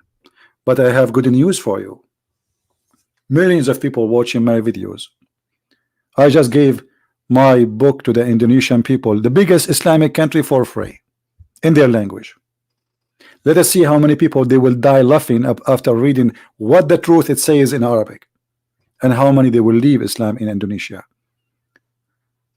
We have thousands and thousands. Go and see in Morocco, go and see in Iraq, go and see in Kurdistan, go and see in China, the Muslims leaving Islam. Go everywhere, but you will see in the news somebody converted to Islam. Because Islam, when you convert, nobody will kill you, but those who leave Islam are bigger, but nobody dare to say. Like the gentleman, he just spoke to me. He said he left Islam, but he don't dare to say. There's a consequence. They will kill me, they will torture me, you know. But the truth is, a lot are leaving Islam.